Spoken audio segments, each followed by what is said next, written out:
Good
morning, everyone. That's right. I enjoyed something that will start.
Okay, I think we can start. Hello everyone. Today I'll show you some examples how the exceptions can be used in programming and in Java in particular. We'll go through some practical examples, and I hope that will be more clear for you how to use the exception handling. Because again, as I said yesterday, it's a really nice and really useful thing to use when you work when you are the programmers, when you write the code.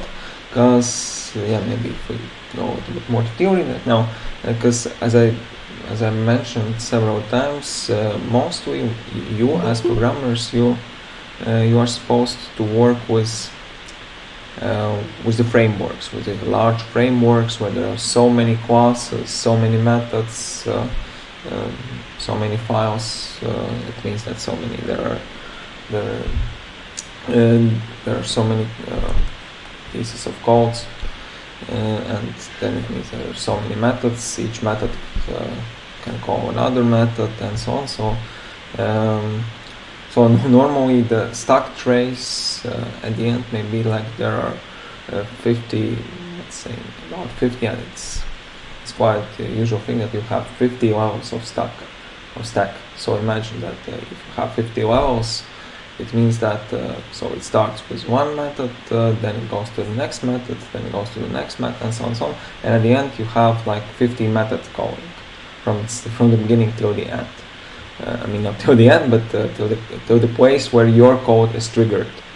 So like imagine how many code is here, and it means that the previous levels, previous stacks depend on what your code does, right? So it means that if your code may have some issues, then it may trigger unexpected impact on other pieces of code. And in addition, like there may be, let's say your code is on 50 level of stack, but so that's again set 1 to 3 and 50. You meant this code as the 50th in the stack, from stack perspective. And then let's say that you call another method which calls another method, and let's say we can go like to 100 levels of stack at the end. So like imagine your code is in the middle between the first 50 method calls and then the second 15 method calls. And so the crash may be maybe on your side, on your code, and maybe also from the code you call. And at the end, we want to prevent. Again, for the testing purposes, it's really nice if we have the issues again, because that helps us to improve our program, to improve our functionality. So when there's working with real data, like mentioned that user provided some input, then we already processed some data there, and it means that if we have the error, then some of the data will be lost, and at the end the users will not be satisfied. But for us, as for the programmers, the main thing is to make users happy. So if users are not happy, then our work is not. It means that we've done our work not in the best way. That's why to prevent some unexpected, to actually not to escape the situation when our code just crashes the whole program. And as an option here, again, as I said, we can use try catch. So as I said, we have the code. Let's say imagine a situation where our code is in 50 level of stack. Then we call, let's say, one method, because we can go to the next stack using one method. to the next levels of stacks using one method. And so what we can do, we can easily just put this one method into try catch block. And what does it mean? It means that I will try to paint it because that should be quite effective. Yeah, so imagine we have first stack somewhere in the beginning.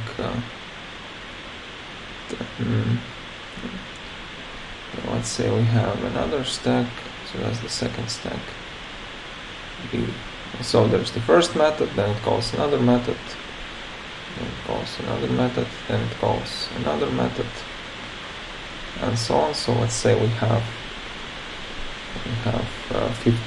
50 such method calls. So we are on the 50 level, let's say.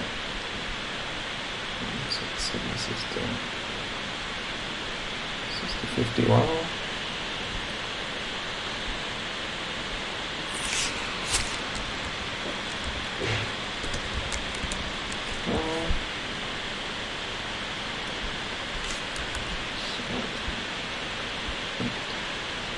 So let's say that this is the 50 level, and from here, so then let's say that this is your code.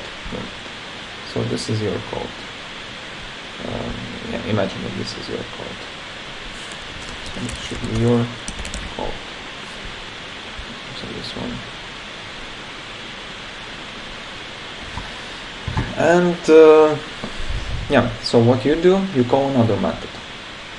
So that would be, you call another method, and let's say that this method calls another method, and at the end you finish, let's say at 100 level. What you say? So that should be. So these are all our method calls. So you are in one method, then this method calls another method, and then this method calls another method, and you have these stacks here. So what happens when you call the method from here? You actually have one line of code, right? And to escape any issues from here, so if any issues happens there, like calculation exception, some incorrect data exception, and so on, then you can just basically put this whole section. So if you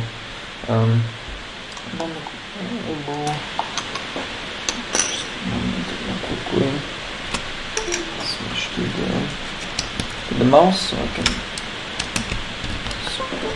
more.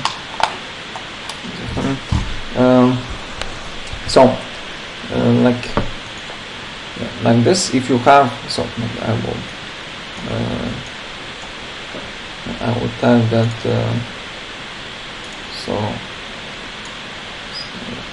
not this one, but I would like to call the text. So right here you actually call method. Let's say this one. So there can be some parameters provided, but that's not so important. And yeah, so and this is this method. I would say that. So just to be more clear for you. So let's be. Yeah, I'll say that this is the method called from your code. Yeah. So okay, let's called from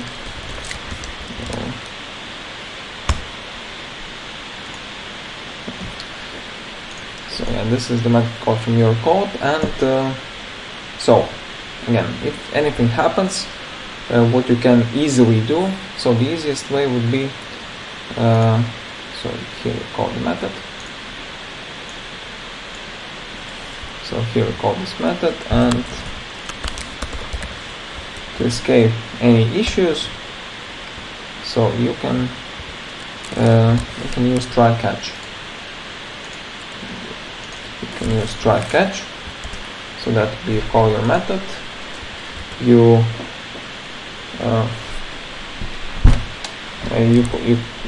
put method called try. So it means that all the exceptions which are triggered from here will be can be handled here. So, and here you can put the exception name. Yeah, there can be multiple exceptions if you use just exception class, and here you can create some logic here. Okay. So, and basically when you call this, when you use such structure, what this actually means? This actually means that you put all these stacks. So, put such arrow, and this actually means that all these stacks are handled here. So, like your code is located at 50 level, but all the levels which go next, they all will belong to this try catch. So at the end, if you have any issues there, they may be handled here.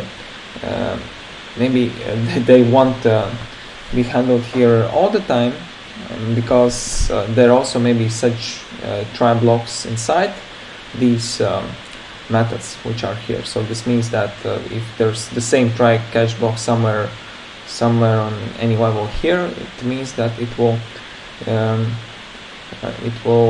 handle the exception there, not in your place. But anyway, so it means that you put all the method calls which come from your method into safe zone. So we can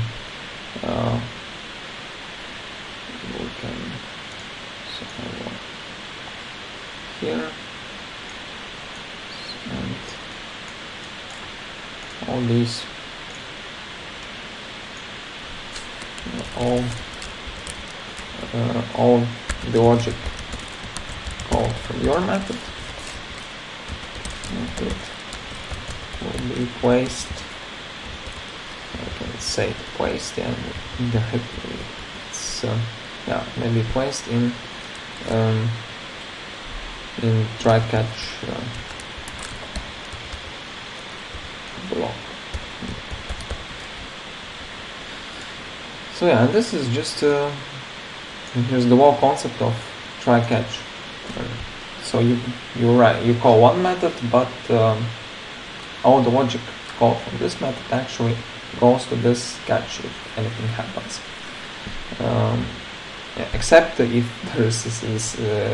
there is same or similar exception handling implemented inside these methods. And so that's practically the concept. So first of all, let's have a short example. That would be voting.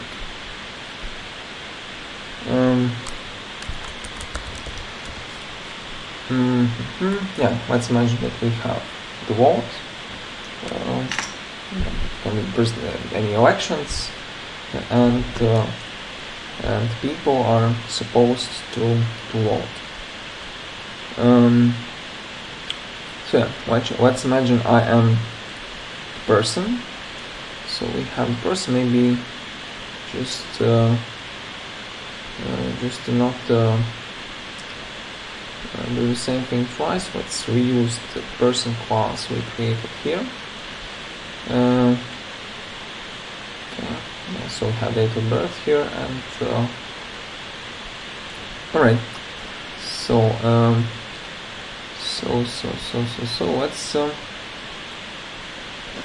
let's create a person. So let's say that first we'll create the person. So that comes from inheritance class we created, and so let's say that will be me as the person who wants to vote.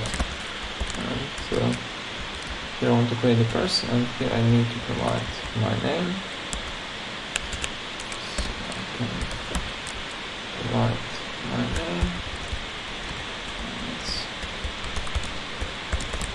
and date of birth. So here I can my date of birth. Let's say that's date of birth, and so here we have the person. Now what we can do, we can right now we have not implemented any actual voting system right now, so let's first we implement the voting. So what we can have in the voting, we can have the let's say that would be static private let's say votes.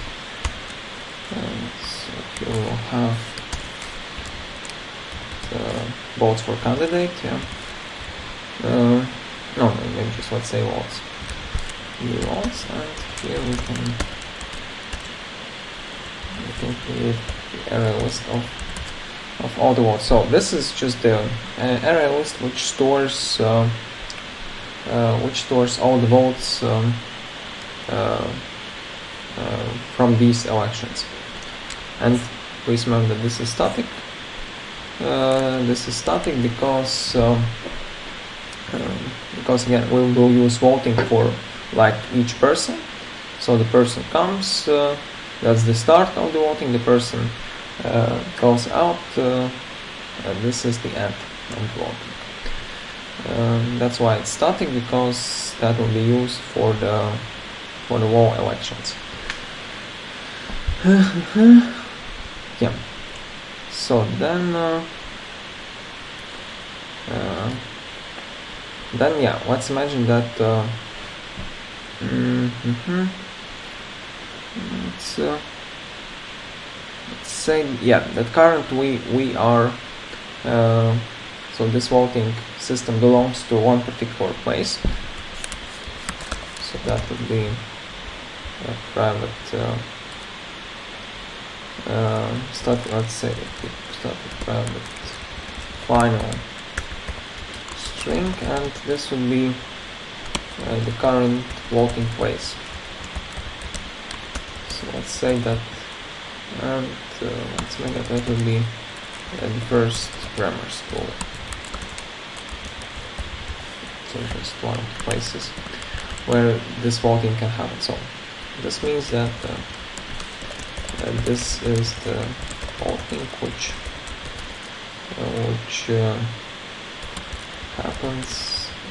is happening in one place. So there can be multiple places, but here for this voting we just count only the votes which are placed at this particular place. So we select it as first grammar school, and so let's say that we have private person, which would be the voter. So this belongs to the object. So right here we have the voting. This is the class just for one person, which will correspond. And then we have the static elements, which will again be used for all the objects during the whole voting, and then we can have the person which will actually participate in the voting.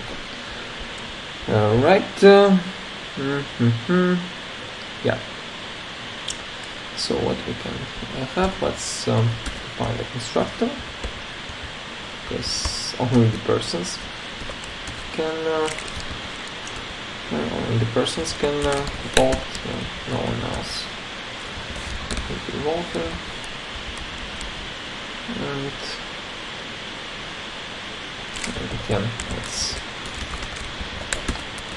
let's define a constructor. Yeah, and let's say that we'll change something here, but at first let's just imagine that we have we want to vote, and we want to pass the name of the candidate here.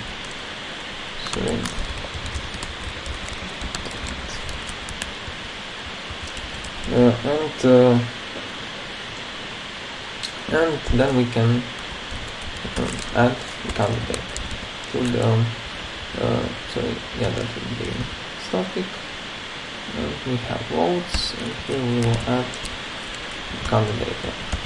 So just simple voting. We vote and we provide the name of the candidate we would like to vote for. So basically for the voting, that's practically it. But as you know, we have we may have some restrictions. And the first one, let's say that we cannot vote twice. So what we can do, maybe just not overcomplicate us if the person has already voted or not. So that will be current boolean, and say that the person voted. And by default, let's say that's false, of course. And here we can getters.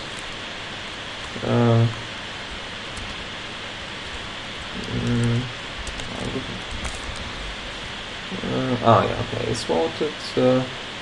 For boolean, please remember that we have not get but is. That's one small remark for boolean variables, that for them we use getters and setters as getters for setters, that's the same. But for getters we use is. And for setters we set voted, and this voted can be done differently, because we know that if the person voted, then we just say that the fact that the person voted, this is true. So this can be done. Of course we can make it more complicated, like to put the mapping between the votes and the elections. So let's say that maybe the ID of the elections, and then the ID is mapped to the vote, but for this case, which just to not overcomplicate, let's say that we can put this flag voted or not for one exact person.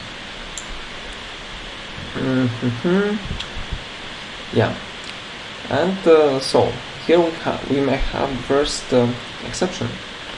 The first exception will be if the person is already voted or not.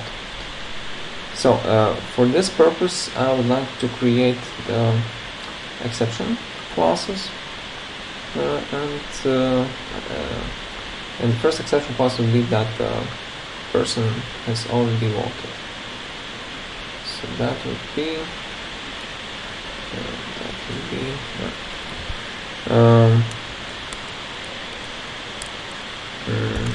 so a person has voted, and so that's exception class. And let's say that here we'll create the exception class. We'll create exception class. So I provide it by extend the exception class.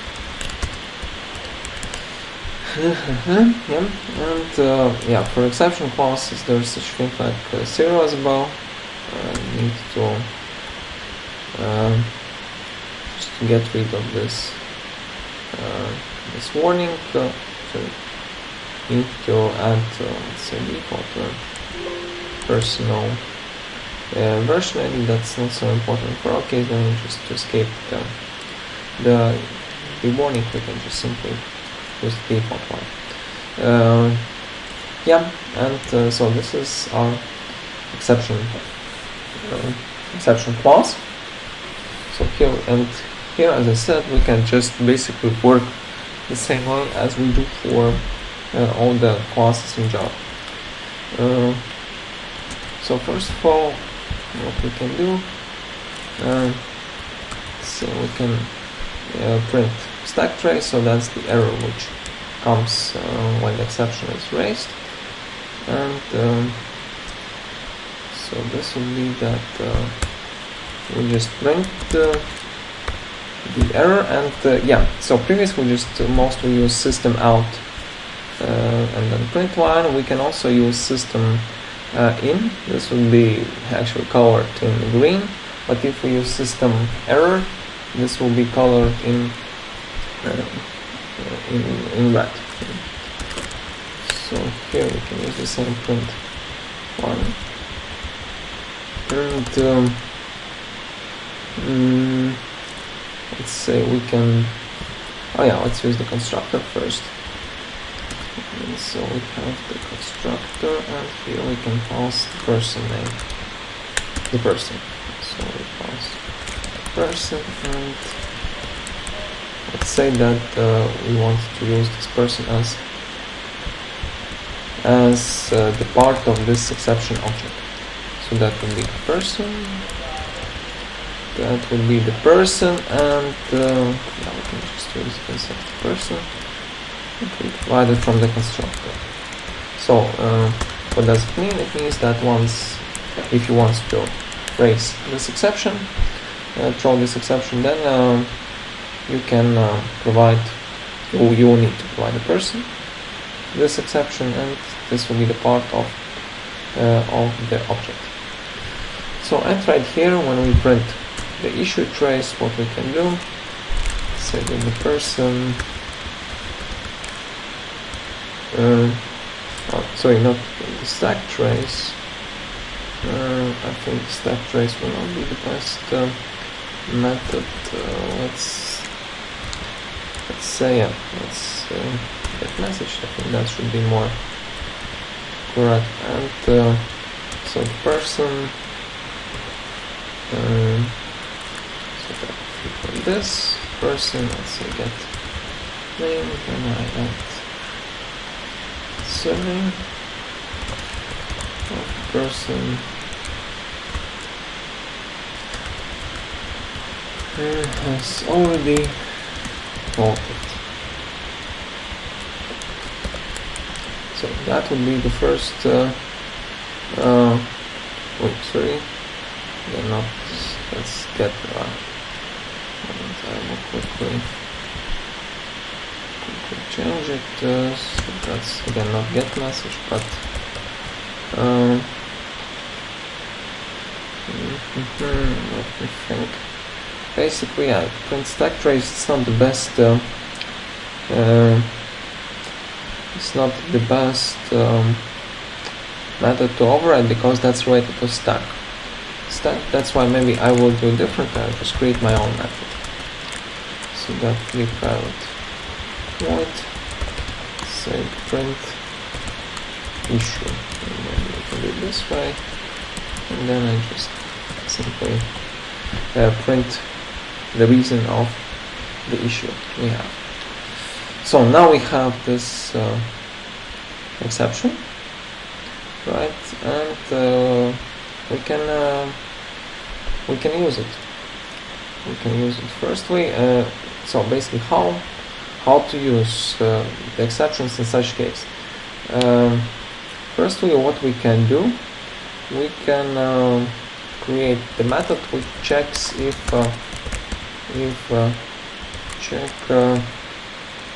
voting is allowed.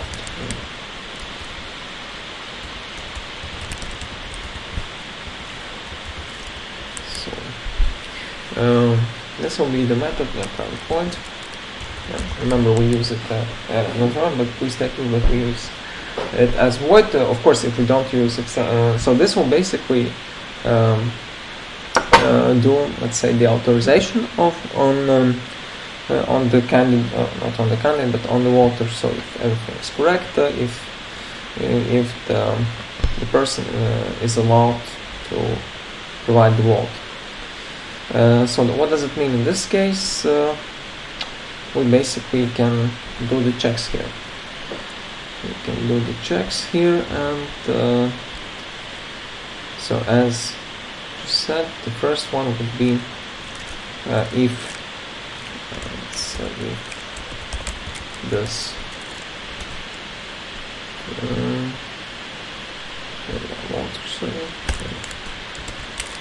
if there's voted, then what we can do, we can throw the exception. And so we detected the issue, so we want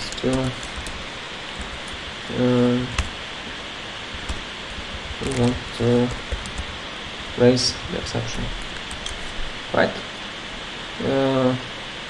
Yeah, right, we can do it, and we have first we have the error, and the error says that there is an handled exception detected. So what does it mean? It means that, as I told yesterday, we must use throws in such cases. So otherwise, because this is checked exception, so because it can be here, so it can be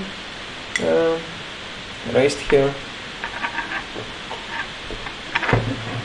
So we need to throw it here. And we need to point that this method actually throws this exception. So it's voted, and the same way here, when we do vote, and then first let's say that we want to do the validation.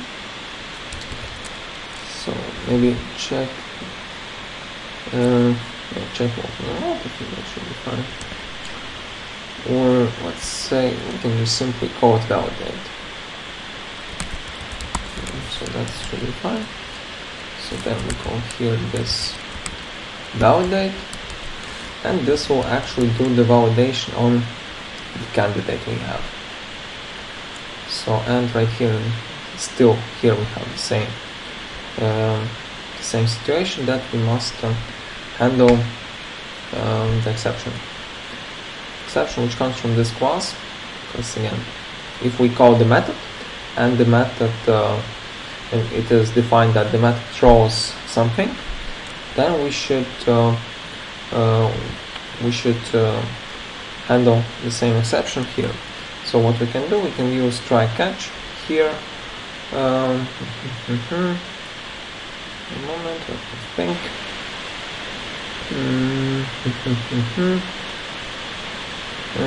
Yeah, so we can do it right here, or we can do it on a higher level. Let me quickly think about it. No. So since this is the public void, then what I will just basically put it here as well.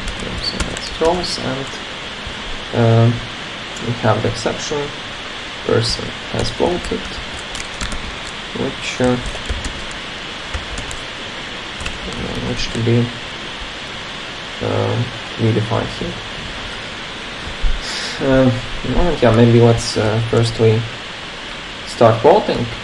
So that would be we create a new voting situation.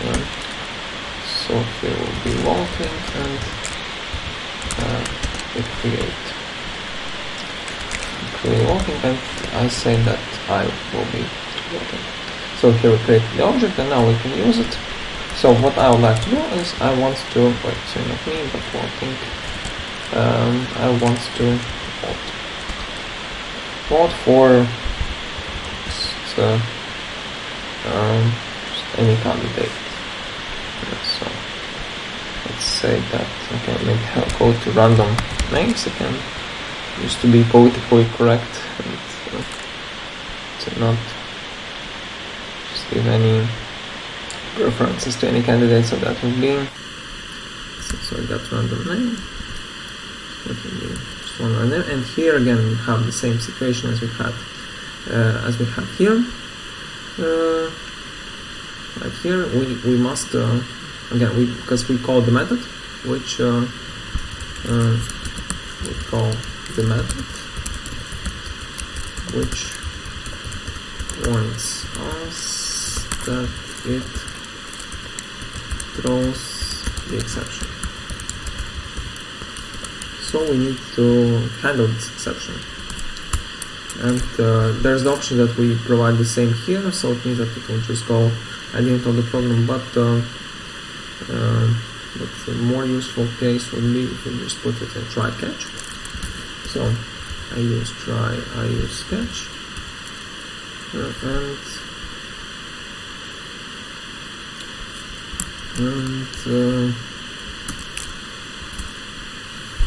here I provide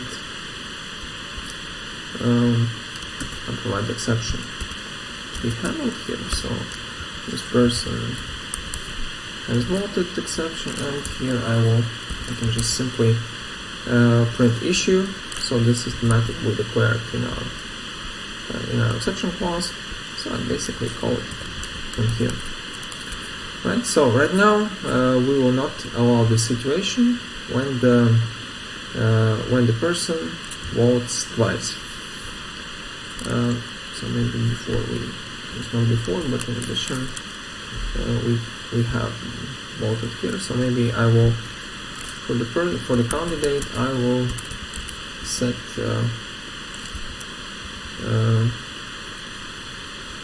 sorry, what was the set voted, right? Oh, no, sorry, not for the candidate, but for the person. For the voter, that should be set voted. Okay. So now we will not allow the situation when the same person actually is able to provide his/her vote twice. So that would be for voter, and let's handle more exceptions here.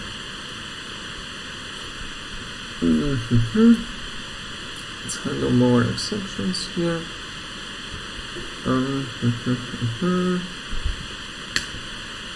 Yeah, let's imagine that we have the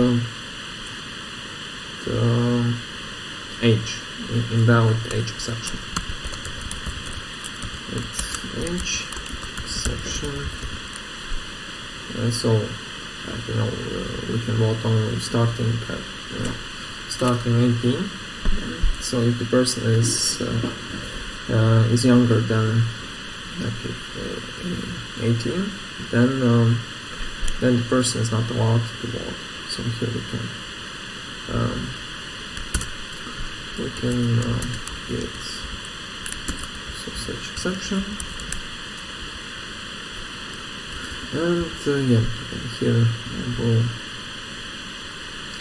just have default serial number just to not have the warning, and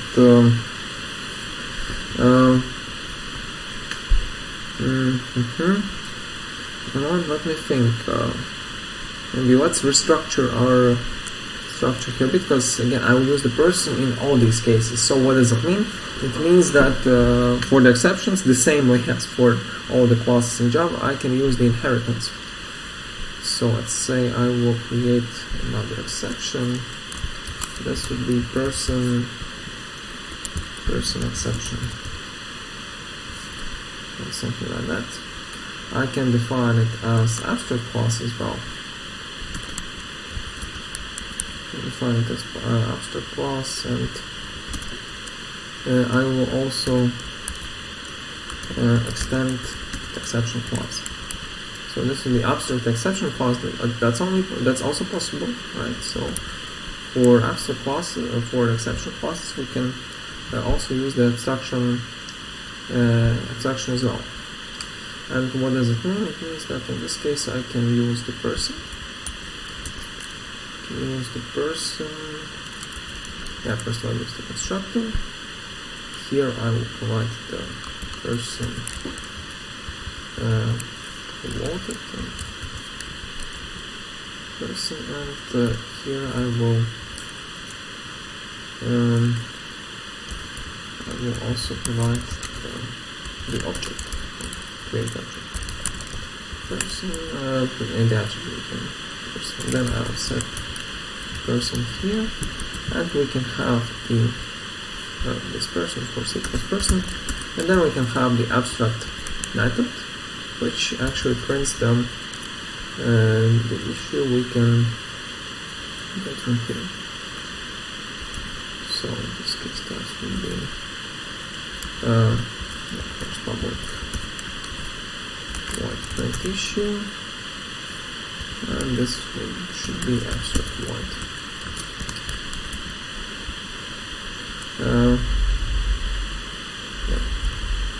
Print sorry, maybe not use as private, let's use it as protected. We would like to use it in the subclass as well. And please remember, please take a look that if I define the attribute as private, then it shows me the warning message, because the person is never used. Of course, yeah, we can pass it, but this is not used anywhere here.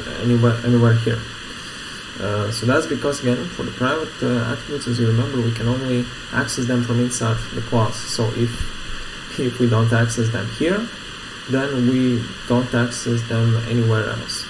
But if we define the attribute as public or protected, then it means that it can be, if it's public, then it's directly from outside the class can be accessed. If it's protected, then it will be inherited in the subclass, and in the subclasses, and then you can use this variable there. So, and in this case, I will maybe just to make it more precise, just extend this person exception, and right here what I can do, I don't need to declare this person anymore. So I must call them the constructor of the superclass. This is what I do here, and so here I override, just to be more precise, use annotation override, and yeah, so then I can use this class. The same way I can also do it here. That's the person exception. So it shows me that I again need to define the constructor, because again, remember that we should always call the constructor from the superclass when we are in a subclass, and the issue may be not the issue, but the thing that raises some warnings, and yeah, in this case that's the error, that we have the constructor in the superclass, which is a parameterized constructor. So we don't have unparameterized constructors. So it means that without the parameters, we have the constructor only with the parameters. So it means that this class can be okay. Perhaps class we cannot create the object, but for the usual classes we can create the object only by providing them attributes, like have such constructors. And for all the subclasses, to create the object, yeah, please remember, when we create the object of the subclass, we also create the object of all its superclasses. So in this case, that would mean that it means that if we construct the object of the subclass, also the objects of the superclasses must be constructed, and that's why if we create the object of the subclass, then we must call the constructor from the superclass anyway. So yeah, that's why I need to provide the constructor here. So then I use the person, and I will set up the person to the object. This one, what else do we have? I also need to print issue. So let's print issue, and right here I print that the person is younger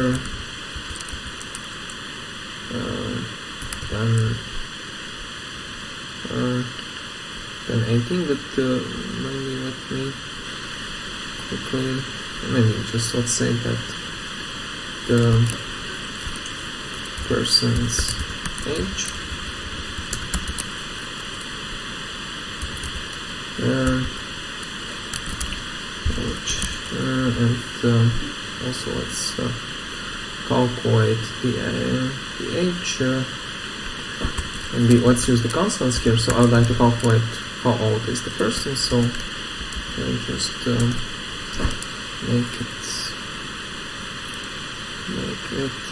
private static file, just to not have the hard coding. We can use the constants here and the current year, and the current year is static integer, and that's 2021. So the person's age, let's say that this is this person, get date of birth, get year, so that would be current year minus year of birth.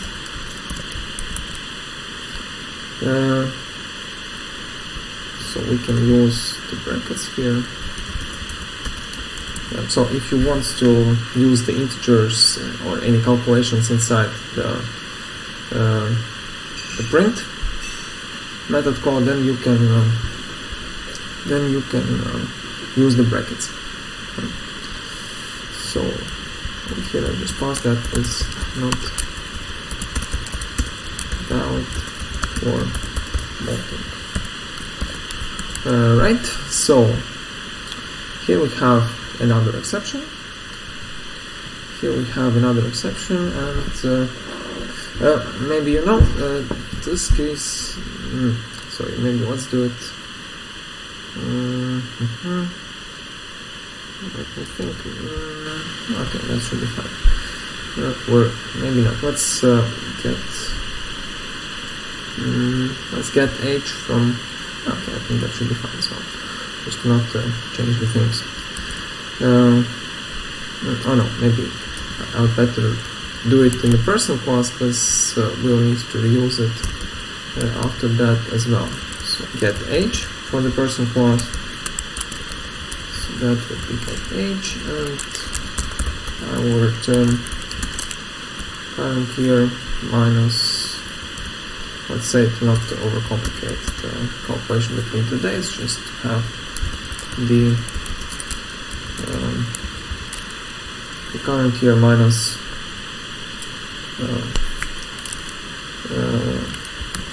the year of birth. With this one, and we just put it here. And from here, let's just get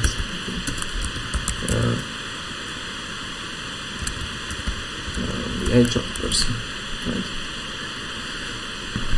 Okay, so maybe right now let's have the break, and after the break we'll continue this example.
Okay, let's continue. So yeah, we implemented the exception here, so which provides us the information about the issue happened. I would like to point your attention that inside the exception classes we do not do any checks. I mean, exception classes are only needed to provide the information about the issue happened.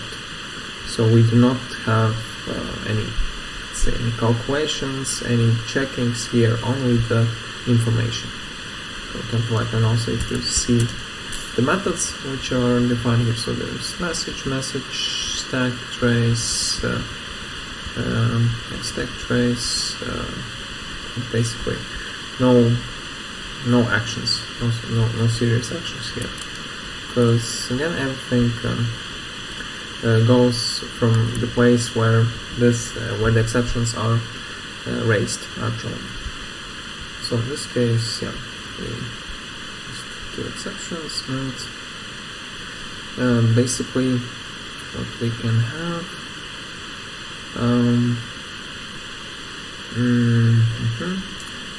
yeah, so this will be first exception, and what we can do, we can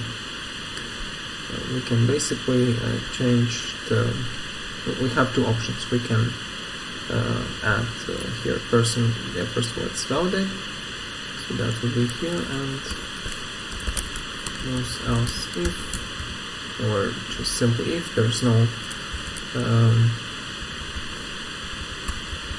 no difference if we use else if or if, because throw will already move the execution to outside the method. So in this case then this would be the same as return. Yeah. So in this case no, this game in all the cases, throw exception also includes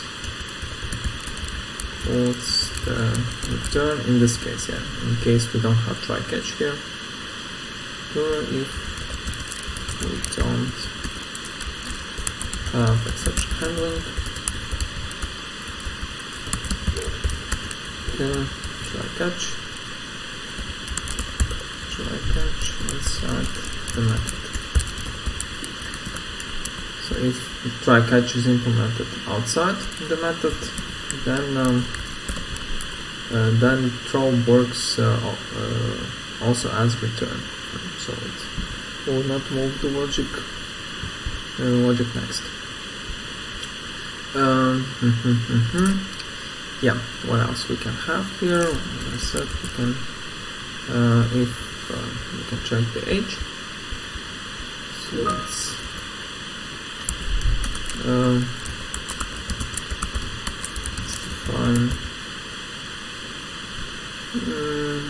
define the voting age.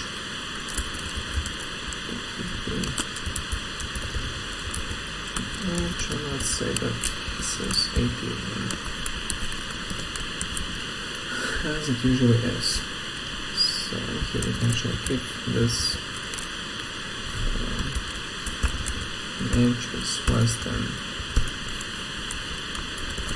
real voting age, then we can throw no exception. This would be invalid age exception, and provide the person to this exception. So, and here we have the issue that again we need to provide the exception to be thrown, to point that exception, invalid age exception, will be thrown here. But basically, as we just implemented the abstract class, which actually is the super class for both the exceptions, we can use person exception here, and then this will be correct. The same here, we need to use person exception. So this will handle both these exceptions.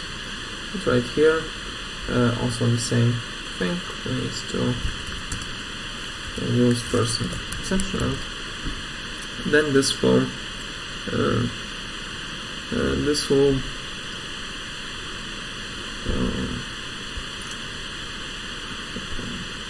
trigger this, and this will catch the exception from here, one of these.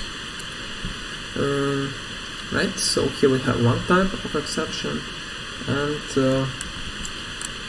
then we can have, let's say, we can have incorrect date exception.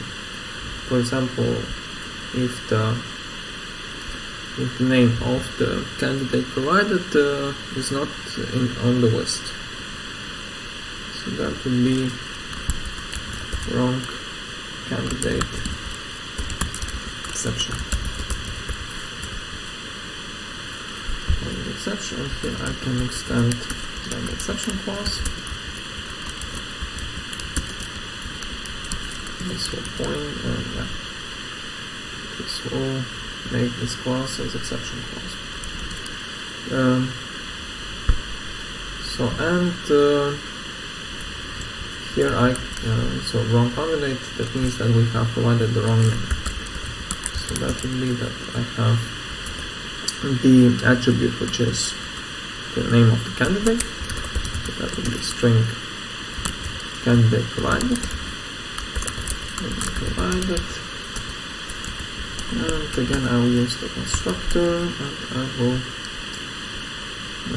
provide the name of the candidate here. Candidate name, and I will set up here. So that will be this candidate name, and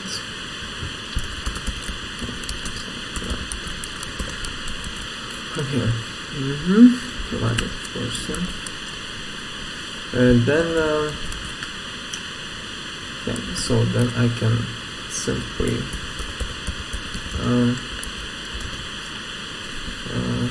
basically I can do the same as we had here.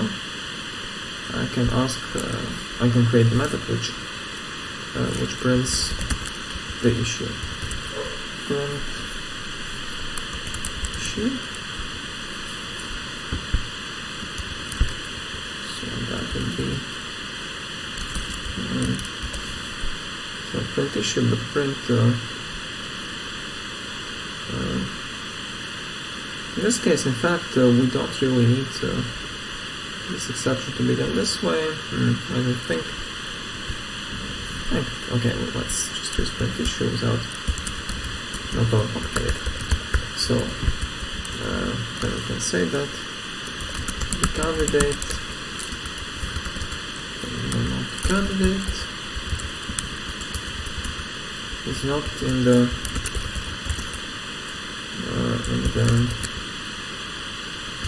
candidates list.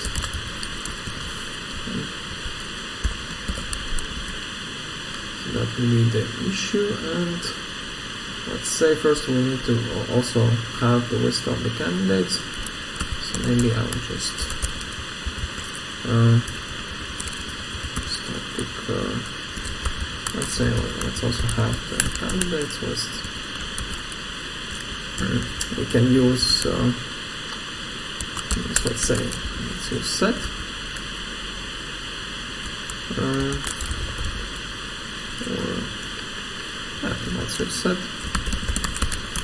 Okay, let's use tree set. For strings, I want to have the unique names, that's why. So have the unique names. Just not have duplicates, that's why. Unique names, so we can use set type. Because as you remember, sets that's the collection. That's the type of the collection which has only the unique elements without any duplicates. Yeah, so that's what we have, and so maybe just as an initial part we can use such thing like static constructor. So as you remember, there is such thing. If you remember, we can call it static constructor. To be called for the class is accessed the first time. So and from here we can just fill the candidate. So let's say that let's add some candidates here. Candidates, and let me try just some random names. So here we'll just or maybe let's just be more precise. Let's create a new method. We can fill candidates.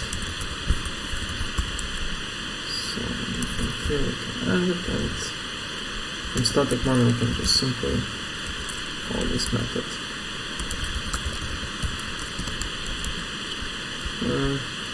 So let's add the candidates. I'll just add some candidates here. Candidate 1, candidate 2, so just create, let's say, 5 or 6 of them. So just provide some random names here. So the second name, the third name,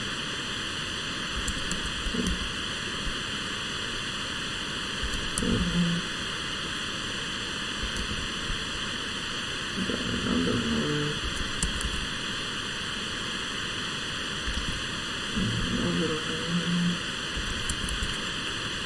Yeah, let's say the last name.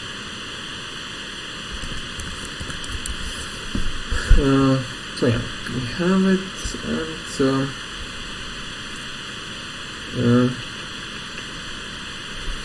yeah. So right now, what we can do, we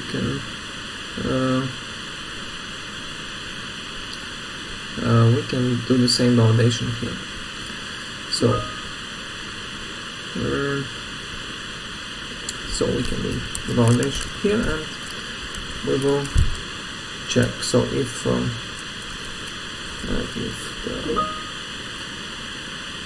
the list of candidates does not contain the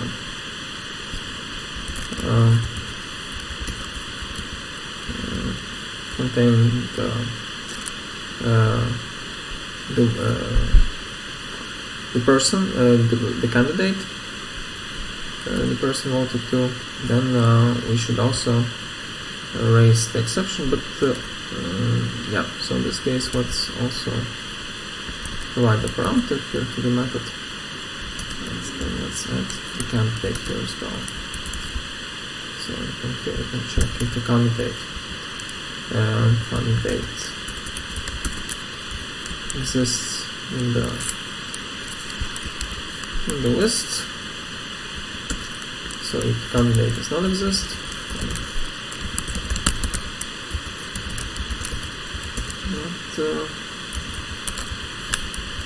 then we raise the exception. That would be okay, yeah, we have not created this exception. Oh no, we created wrong candidate exception. Created wrong candidate exception.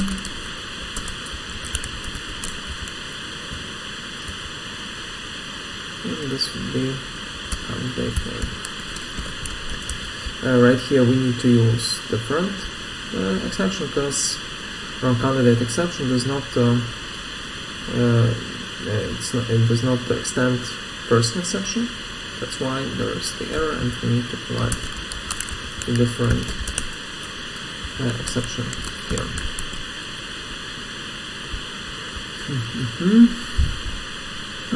Yeah, and here as well.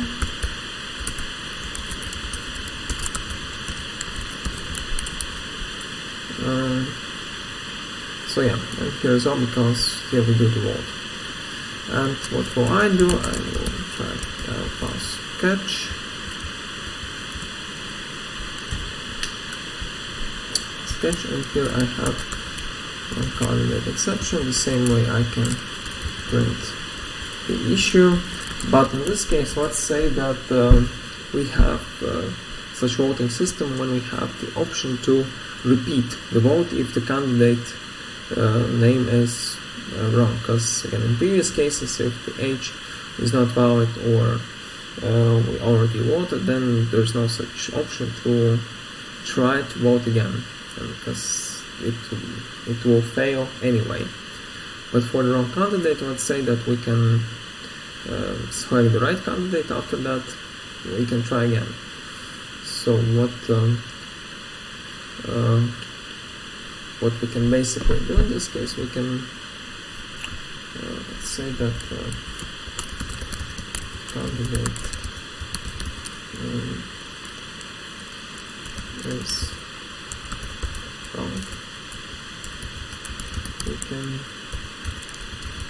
try again. Say, and in this case,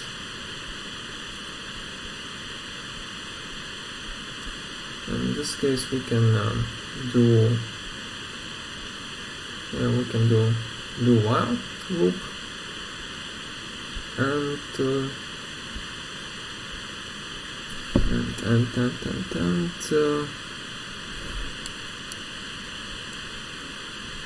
yeah, in this case let's create do while loop. Basically I can just provide any loop which will trigger you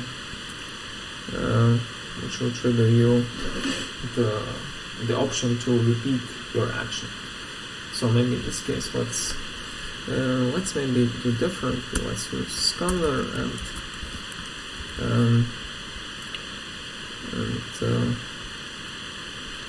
then just simply enter the name by ourselves, name of the candidate by ourselves. So one moment, we can just quickly paste the scanner magic. So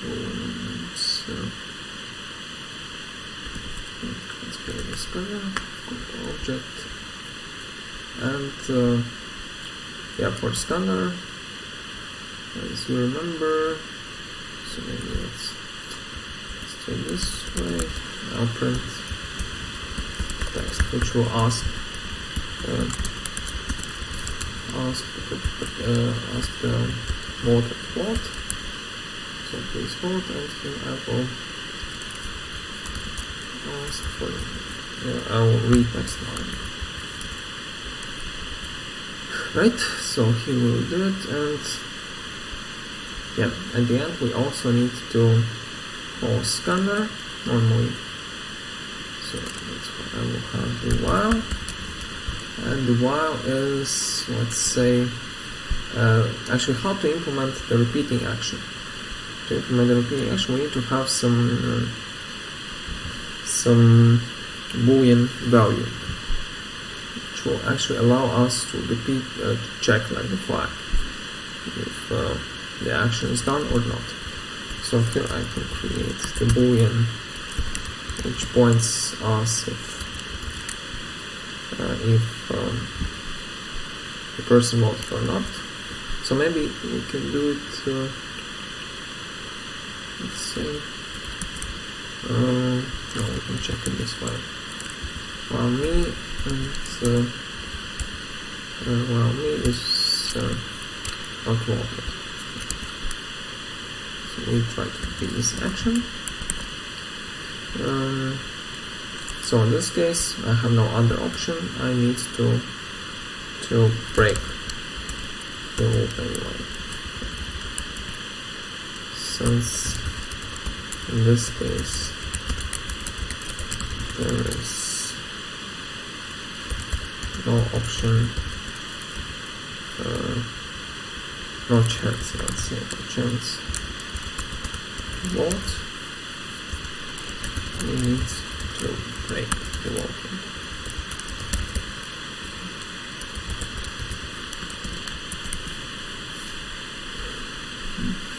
So in this case, we can try to repeat.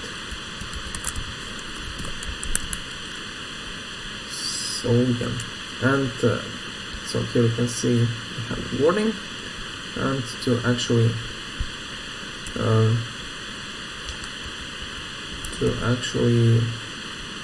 prevent this warning. And here we can use finally, but in this case, since we have the repeating, we need to close it, so I will just simply use it in normal way. But if we don't have to while, then we can use finally block to close this cover. Right? And yeah, the last thing maybe just to check the place. So let's say that the person is registered to walk in one exact place, then the actual place may be another place. The actual place where the person is trying to walk is another place, and then this may trigger another issue. So let's say that we have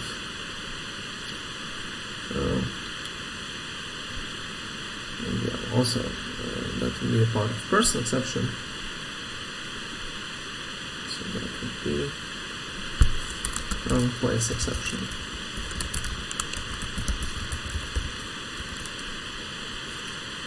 That would be wrong place exception. That extends. Okay, let's say that that's also the person exception. Then here we need to print the issue again. And what else do we have? Oh yeah, constructor as well. So that we need the person. So we have we need to provide the person to the constructor. The person. And we can call the super class and provide the person to the constructor. Right. This way. Of course, yeah, we need to import person class to the program. And of course, let's just do the follow thing. Okay, and the issue will be that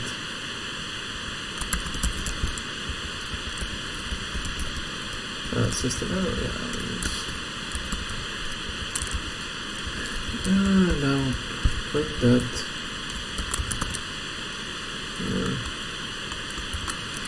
I would say that the person is registered in, let's get the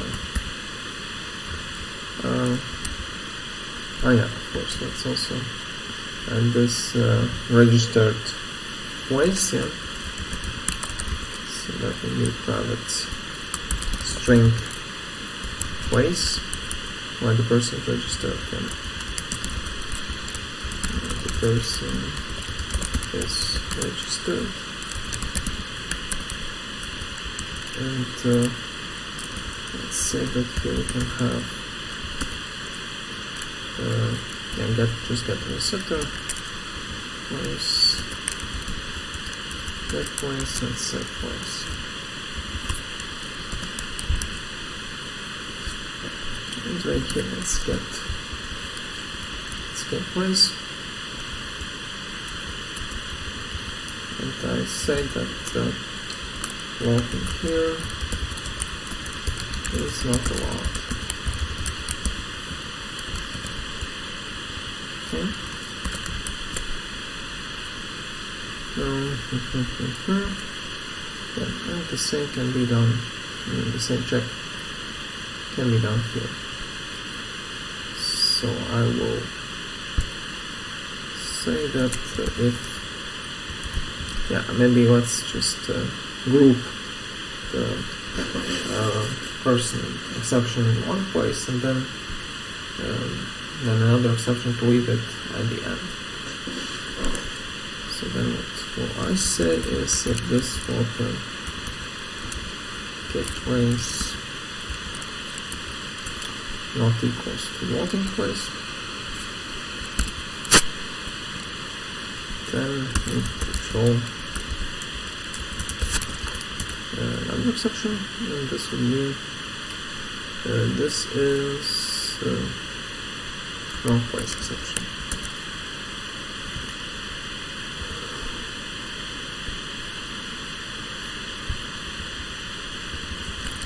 Use this filter, and yeah, so now this will catch another exception. Please take a look here that we don't need to add new exceptions here, because this exception clause extends person exception clause, which is already used here, and so we can just simply reuse it. I mean, not reuse it, but we can just simply use it in the way that this catches all the subclasses. Okay, so let's try to plot. Maybe also let's set place. So let's say that my place is the place we're currently in, so that should be the right place. And what else? I think that should be fine. Okay, and let's quickly try to run the program. Let's run, and here we can vote. Let's say we want to vote for any candidate. We have a candidate, and the candidate is not in the candidate space. So we have the exception. Exception is triggered. Exception is handled, and basically what we see here, and this is actually the thing about the exception I mentioned before. Our program does not crash here, but actually gives us another chance to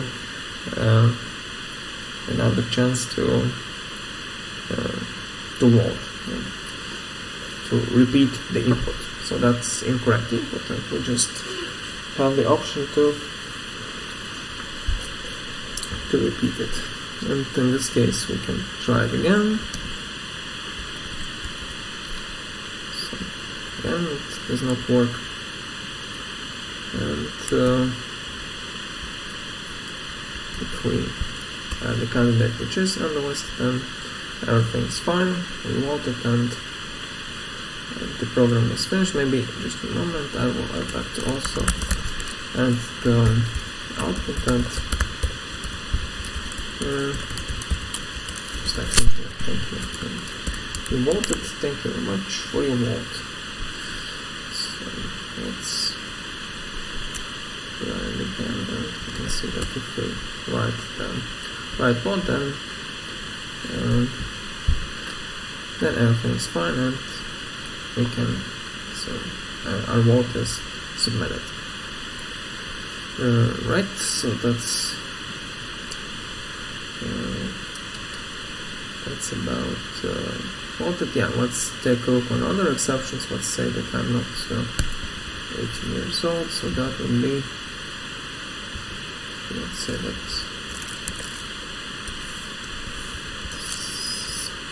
this.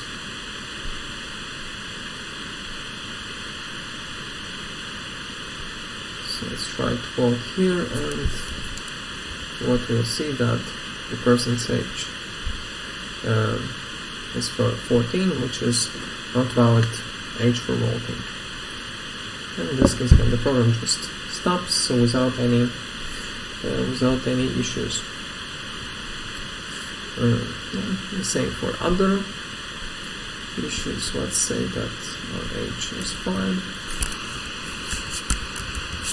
Say that the age is fine, but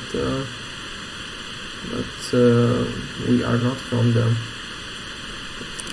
the right place. Let's say we're from the second grammar school. So then we try to vote, and we have the exception that voting here is not allowed. Now let's say we try to vote twice. So let's say that the school is red and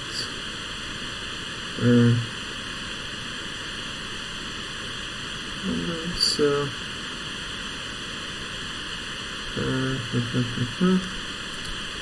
I think we do not have the method false, right?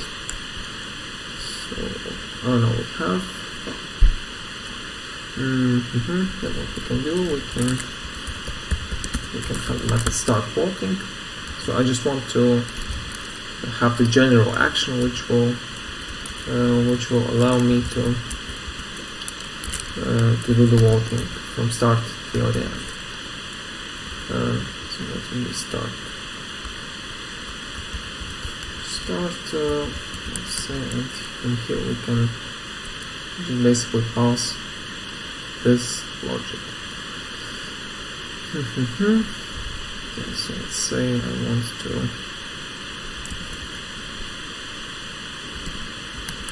start the voting, and to me would be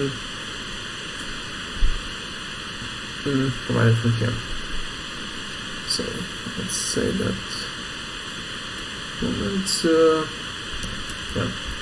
So this will be here, and yeah. So we need to create the object first. Then secondly, let's say that we'll use this instead of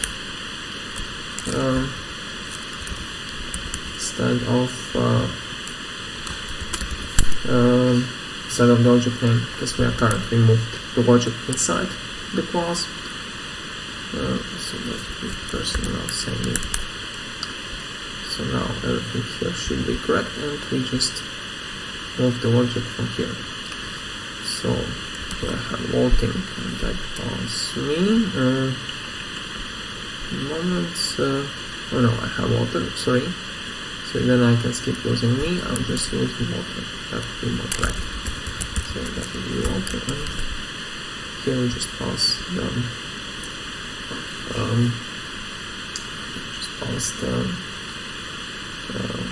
water and the person. So yeah, let's go back here, and here we would like to start voting.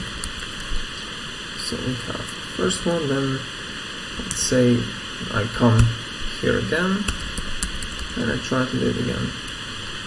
So that would be, so we have another voting where I can just simply use the same start. For this case, I think that it's not so important to have a new object, but in case we use new object, that should be fine as well, because we have a static list of candidates, so it will remain in place during the execution of the program. That's why this will work for all the objects. I mean, all the checks on the lists will be in place. So let's check again.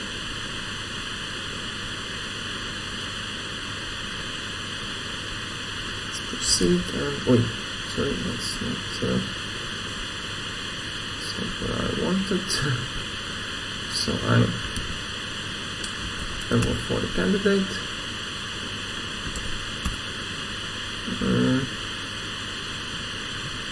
Okay, that's the different one. So let's repeat this.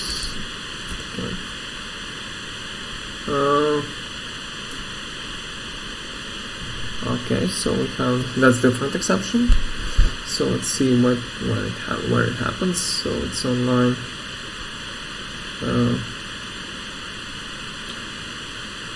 line 42, and then we go to scanner, and we have no such element exception. That's interesting.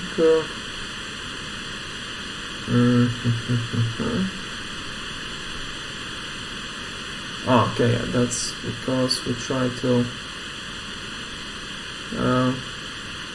okay, exception. Okay, so we can have the exception here. So let's see if there's one start that works. Just quickly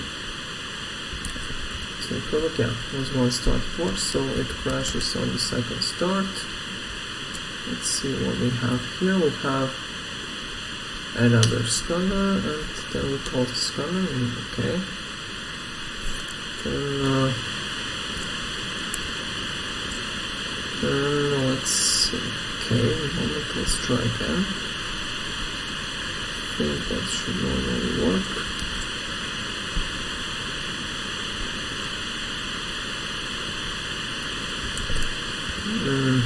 Okay, so that's before we try to input something.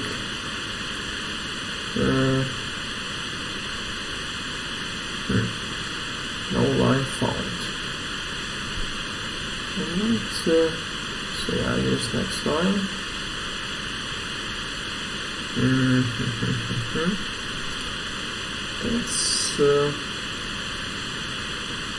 That's quite interesting. Maybe, let's define it as static one, just to not define it again several times. So that would be static private.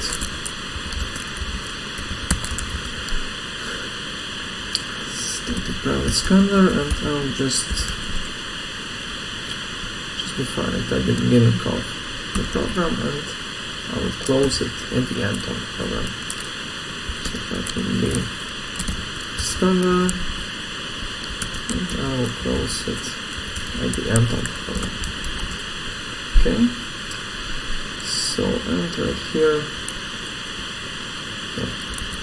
scanner. Okay, let's see if this should be fine.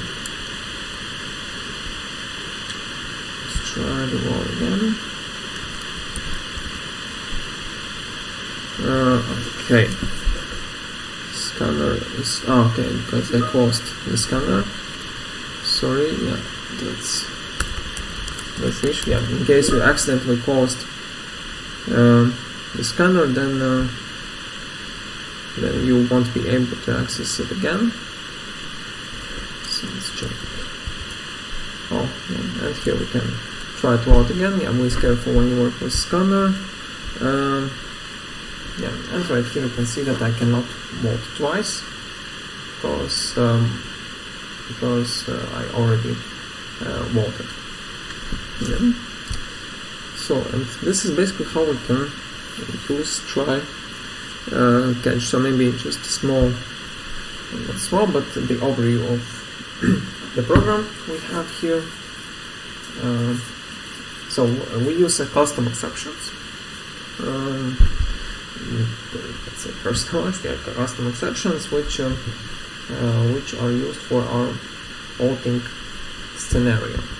So basically, again, when we do the voting, then we can have some restrictions, then some issues which may be in place when the person tries to vote, and yeah, we need to catch them in some way.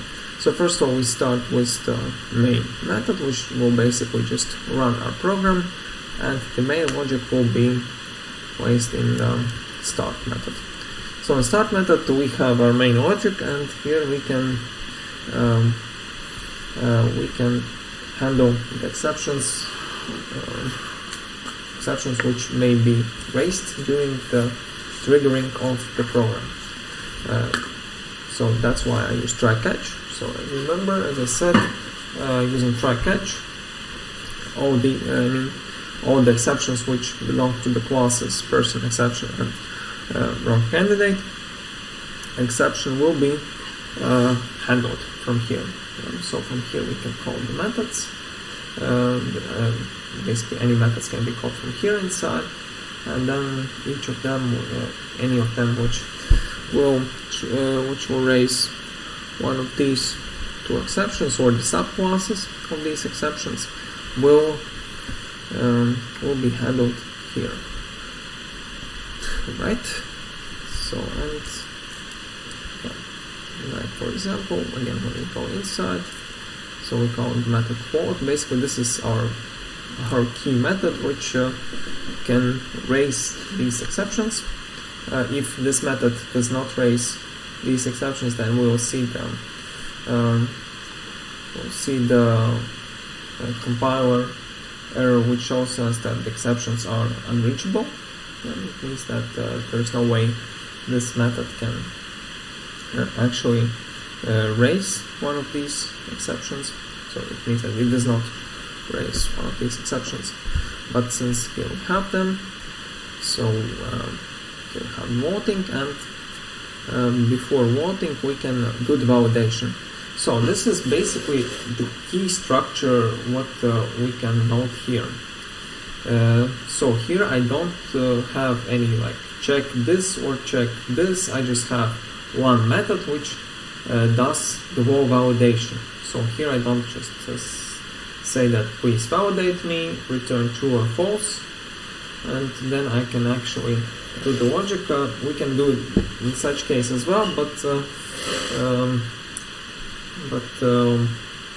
this is not so efficient, because in this case, again, please imagine you have, imagine we don't have the exceptions in this case. What will we need to do?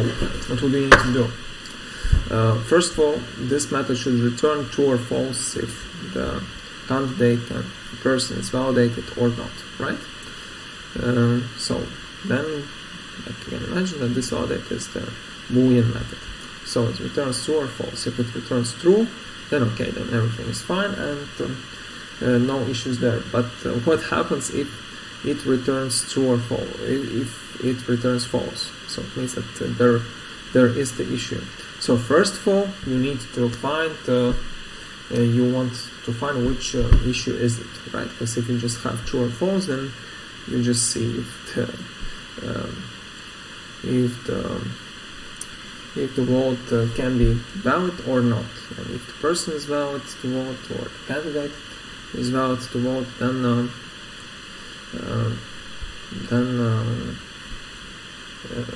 if everything is correct, then we go ahead. If not, then first we need to check what we need to find. We need to provide the information what is wrong. And in this case, this must be set up somewhere. Let's say inside the object, inside the attribute. But in this case, again, we need to create a new parameter. Then this parameter will new attribute. Then this attribute will belong to the object. So this triggers the creation of a little bit mess, because we will need to create some flag attributes, some let's say any attribute which will point us to the issues we may have.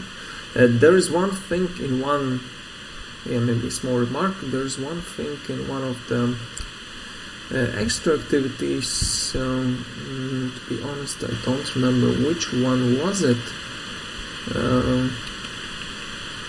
Moment, let me quickly take a look. I think that was in extra activities. Let me quickly check.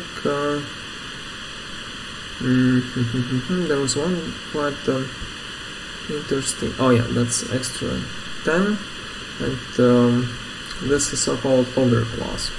You'll have this activity to be done as a home task, not now, but a little bit later. But here you have the logger, and maybe we can implement this activity together today, because this, from my point of view, logs are are related to exception handling very much. So basically, I think that can be the task we can do together today, because I think that logs are very important, take very important place in the programming. So yeah, we will implement today activity extra 10, because logs, it's very interesting topic when we talk about exceptions. But so yeah, in this case we need to create some new variables to pass the information, to store the information of what we have. Then in this case we'll add some additional attributes to our object, and this is not so good because we normally should have the object which just has only the main parts, and not like just mess the object with thousands of attributes. Right, so in this case need to pass this information in some way, how to basically about the issue we have.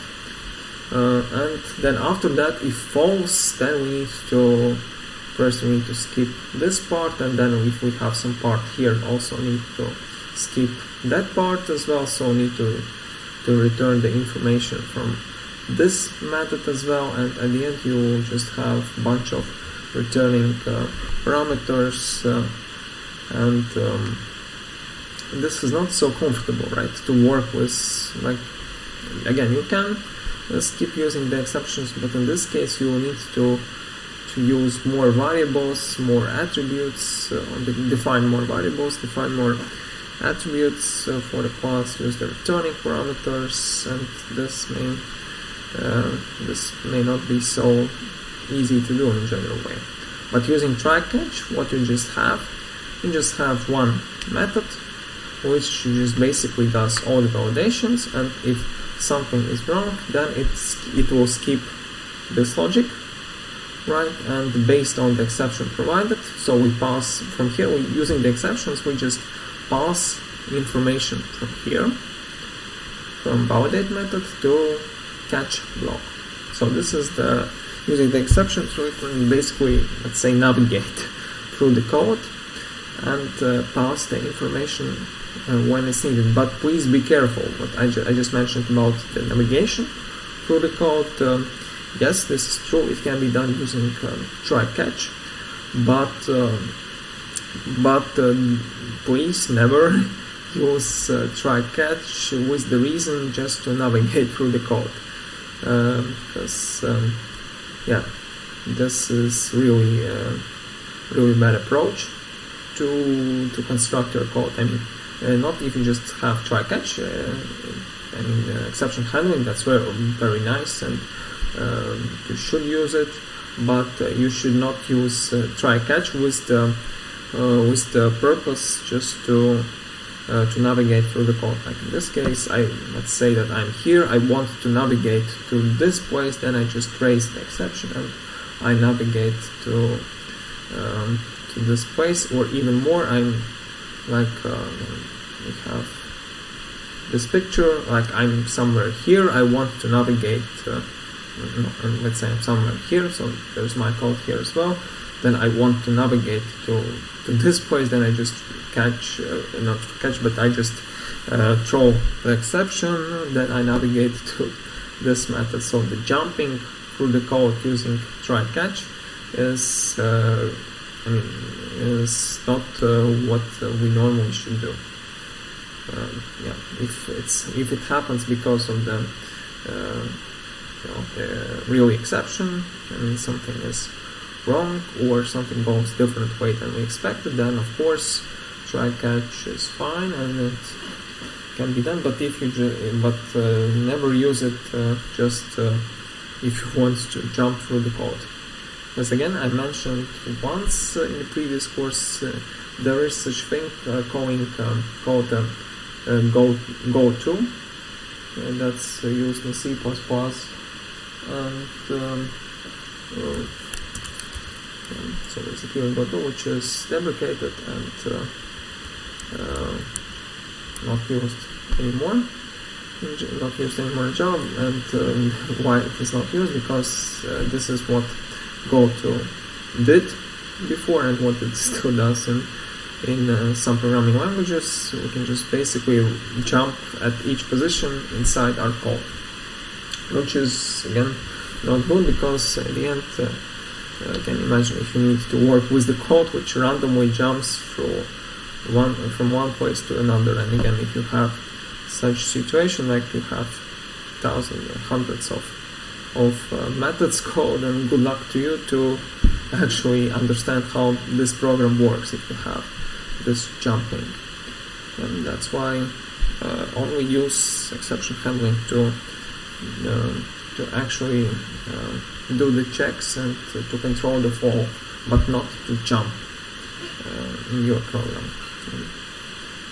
So one thing to do. Okay, right now let's have the break, and after the break we will implement extra 10 activity, because I really like blocks, and the concept of blocks is also quite important, and it's, from my point of view, also directly related to exception handling as well. So let's break, and then we will implement the next activity.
Okay, let's continue. And yeah, today, not today, but right now, as I just said, we can implement activity extra 10. But before we do it, I would like to introduce you basically what the locks are in programming in general, and not only in Java. So maybe we can start with the presentation, and here I will explain what the locks are, why they are quite important for us, and how we can use it. So in this case, we will mostly talk about the lock 4j. And that's the class used for logging in Java, but mostly I would like to introduce you with locks in general, because they are used in this is not mostly related to programming language, I would say, but this is related to the framework, to the program you are working with. So let's say, maybe let's start with the agenda. Here we'll mostly talk about log 4j. This presentation is mostly about but I think a moment. I would like to okay, maybe let's start with the beginning. From the beginning. So basically, what the logs are. Imagine the situation. Like you have, again, the most simple situation to imagine for everyone would be the website. Like you have the website, you build it on any platform using any code. Again, it's not mandatory if it's Java or it's any other language. So you just created your website. Then the users can go there and do some actions there, right? So that's a normal thing. So any actions can be done there. You can have some inputs, like you input the data, you read the data, you can do any actions there, right? So everything's fine here. And imagine if there are the errors there, like there is the problem with the code. There may be some exceptions triggered, which are not so critical to just crash the website, but these are the exceptions which occurred during the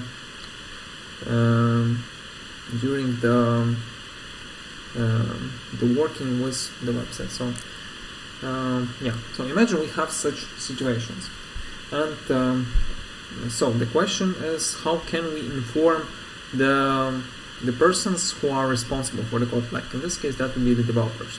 So basically, the simple situation: we have the website.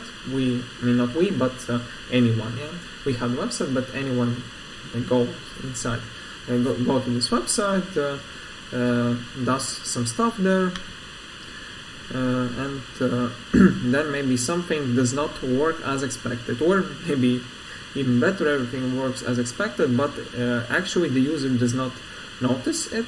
So in fact, there is the issue which actually happened during these actions, but the user did not notice it, or user noticed it, but yeah, of course, users mostly are not the programmers, so they do not really understand what could possibly go wrong.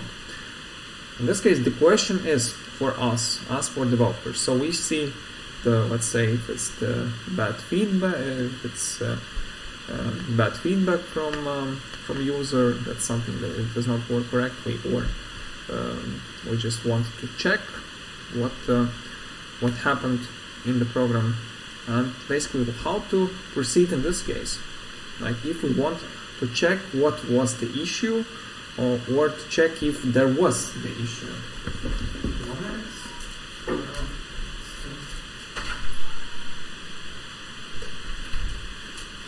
So how to basically track if there are any issues there, and where the issues come from. Because again, we don't have again, we just have the website. We don't have any console there or any output in console. We just have our website, and okay, again, that's not done by us. That's done by somewhere else. We just want to check what actually happened and where the issue comes from.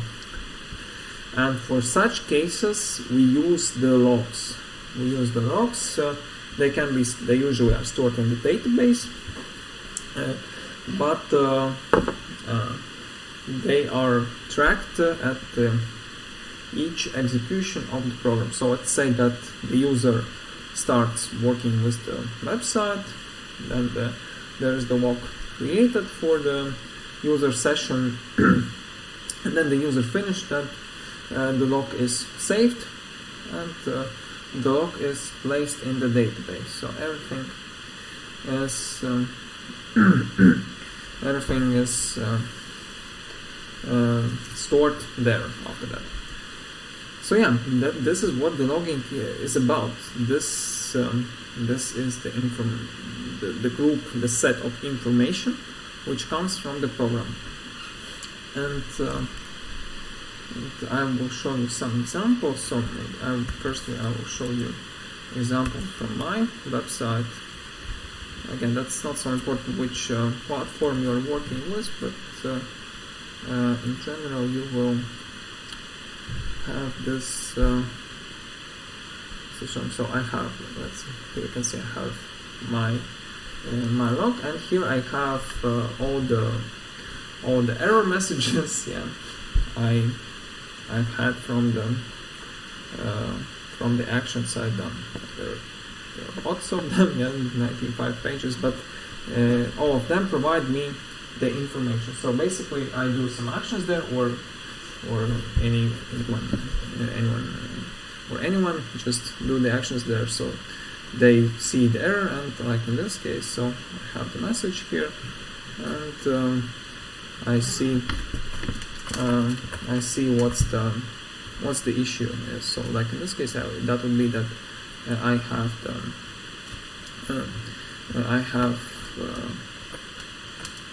actually the email is not sent to the user, so I can actually go here and see if there are any entries here about it. So I can check what's the issue. I have the reason of the issue here, and I can actually take a look on where the issue comes from, and then to check how can I solve it. Right. So that's the logic. The logging is about. In addition, so that this may be not only about the errors, like you have the program, then usually, but in some cases there is the situation when what you just have is you run the program, not you, but maybe also anyone else, and then after the program finishes its execution, you want to store the information about what has happened during the execution of the program. So that's maybe, again, you have one program, you execute it, it does some actions, and after that you want to see what happened during this execution. Because again, mostly you want to expect, like again, if you have, let's say that you have the program which processes all the files, not on your computer, but in exact folder. So again, the program does the processing, and for each file you will have like different information what happened there. So this log will be stored, and all these logs will be collected during the execution of the program, and then then after that you will see the information. So a moment, I'll maybe quickly find some screenshots.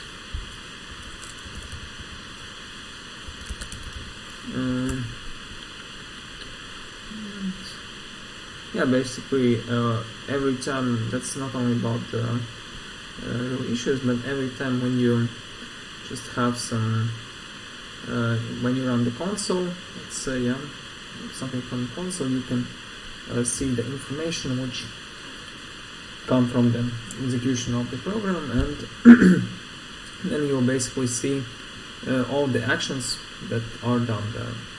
Yeah, so when this is just the console, actually every step is described, what the program, what is done by program. It can actually be described in log. And so basically, why we just talked about the exceptions, and now we go to logs. That's quite simple relation. When we have something wrong, then we usually usually the exception is triggered. So there's try catch, exception is triggered, and we can collect the issue to this log. So let's imagine we have such large program with hundreds of methods called, and then from each method we can collect the errors, the exceptions, because again in this case I have try catch for such long trace, for such long large amount of methods, but let's say that if we split it into small pieces of try catch, then in this case this will have like small pieces of try catches, and then for each of them it can be try catch, and some exceptions may occur, and at the end you can just basically collect everything into one object. Yeah, and in Java it can be basically not in Java. In every programming language there is the concept of logging which can be used, and in Java there's such a thing called log for J class. So basically, what is it? First of all, the value for do programmers use debuggers or loggers? It depends. It depends if you just want to go step by step. Yeah. So basically, the logs, as I said, they collect the information for you. But in case you want to precisely go just line by line to see, basically to replicate the execution by your own, then you use the debugger, of course. This debugger, you can just simply go through line by line in the code. The logs are mostly used to collect some exact pieces of information and place them into the logs. So for logs usually won't provide you just all the information about the programs, but debuggers will do it. But comparing to debuggers, again, as you know, to check the program using debugger, you need to put the breakpoint, then you need to manually run the program, then just go through step by step, and this may take the time. If you use the logging, then you just run the program. After that you can see the trace and see if something is wrong or not, or basically what happened in the program. This can be done for the logging, and in addition you don't need to sit and check the information by your own. You just execute the program and have the trace and see the output of your program. So you can diagnose problems in the field but yeah, debugging is difficult in a distributed computing environment, and yeah, in some cases, but yeah, debugging, that's the thing which, again, if you work with Java, then it's fine. You can use the ID, but in some cases, again, basically, what can be the problem? As I just said, you can track what is done by user. Okay, that's fine. But first, to track what is done by user, there must be some, let's say, checks on the username. How it usually goes. So when you work with that can be website or any environment, you have your user, and the debugging is usually linked to the user. So you can put the breakpoint, and the breakpoint will not run the breakpoint for each user. Normally, the breakpoint should be executed only for your user. And in this case, also need to track the right user, otherwise the debugging is not possible. And also, here we just talked about if people execute just any kind of program, and you can go to website again, it can be users or anyone else, but there might be such, like, say, we call them background jobs, or background executions. So what does it mean? It means that there is the execution for the program scheduled automatically. So it means that it's not like you run the program, but the program is scheduled, and let's say that it runs like once a day, once a week, or once a month, for example. Then usually you don't, not usually, but you never just run it manually. It will be run automatically. And in this case, again, we use logs. We don't usually debug, because in this case, imagine what happened, that there's the execution once a day, for example. Let's say you need to wait until this time to be able to debug the program. Of course, that's not an efficient way. And in this case, if we have something like scheduled jobs, which executed like every day or every month, then we can just simply take a look on the execution log after the program is executed. The key to using Logger for debugging is to have lots of events recorded. For example, if you have, let's say that you go through imagine you have the files or the documents in the database, and your program just processes all the thousands of documents there. Of course, to debug it, what you need to do is just manually need to quickly go to next, and check if everything is correct, and then you need to spend you need to do thousands of clicks to basically debug every document. Of course, that's not so efficient, and in this case, only logs can help us to check what basically happens there.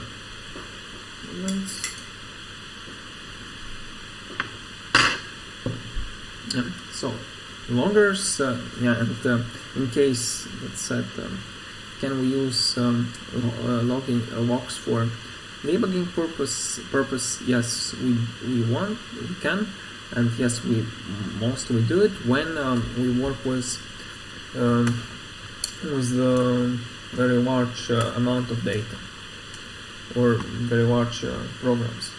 Because again, it's not normally possible, as I just said, to debug through the thousands of elements, thousands of entries. In this case, loggings are used for the debugging. As for the debugging, and there are, for the logging, we can have multiple activities. We can have tracing. There are different activities which can be done. So this tracing to to you may maybe let's skip tracing. We'll go back to it. I will explain what is it. Then there's the debugging. Again, you know what the debugging is. We put the breakpoint and we just go through the execution of the program manually. I go next, go inside the method, go outside the method, go to the next breakpoint, go to the next line, go to the next step, and so on. So this is check the values. Also, maybe there's possible in some debuggers to change the values, to skip the execution of the code, to jump through the code, and so on. So that's what debugging is about. Then we have error handling. That's, as you know, try catch. So this is what's done. And then we have logging. And quite interesting thing is to distinguish these two things. So what the tracing is and what the logging is. In fact, I would say that these are quite similar things. Basically, what the tracing do. Tracing means that like you have the program, and this will just basically like you execute your program. This may basically show all the information about the program.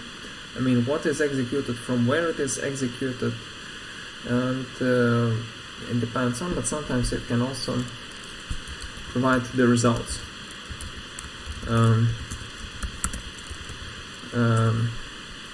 Provide the results of the program.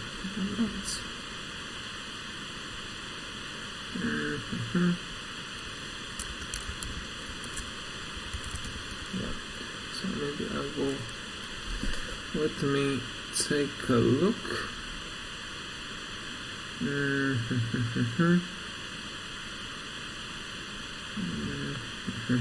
I'll try to find for a nice picture here.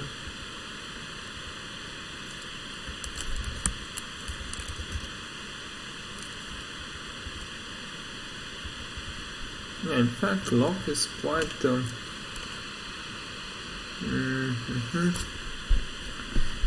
I would say that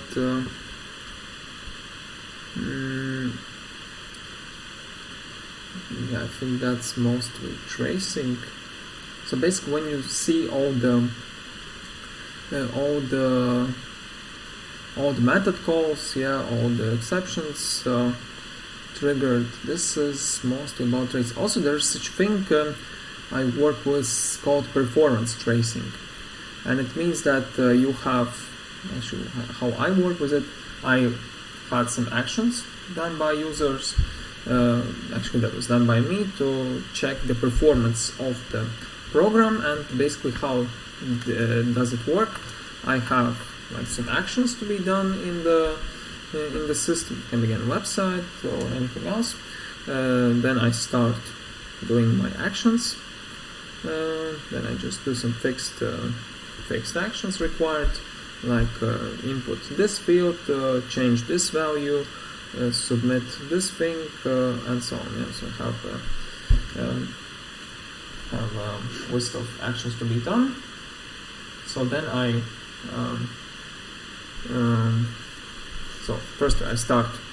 How does it work? I start the tracing. So tracing is on my user, and then I do the actions. I've done my actions. Then I stop the tracing, and then I can see the list, the result of the tracing. And what do I see is basically since this is performance trace, I see all the methods called in the program. I see all the actions done, like that can be selection from the database, changing the database tables, and so on. I see for each action, I see how much time does each action did each action take. So I have the performance trace and I have the results for all the for all the activities there. So this is performance rate, but for the logging, that's mostly like you run the program, and then you have the updates, like this document is updated, this entry is updated, and so on. So that's mostly about the results we have. The tracing, that's just shows you every step mostly. This is it says all right output to a storage device. Only type of information written is different. These or are stored on some device. We can check on that. And basically the type of information that can be the program flow. So we just display how our program is executed, then detailed information about what occurs in the method at any level. So we display it, then the information about specific error that has occurred in the system. So that's also very possible. We can have the error, and this error is explained in the log. And document historical business events that have occurred. And also some historical things. And then let's move to approaching of logging. So when you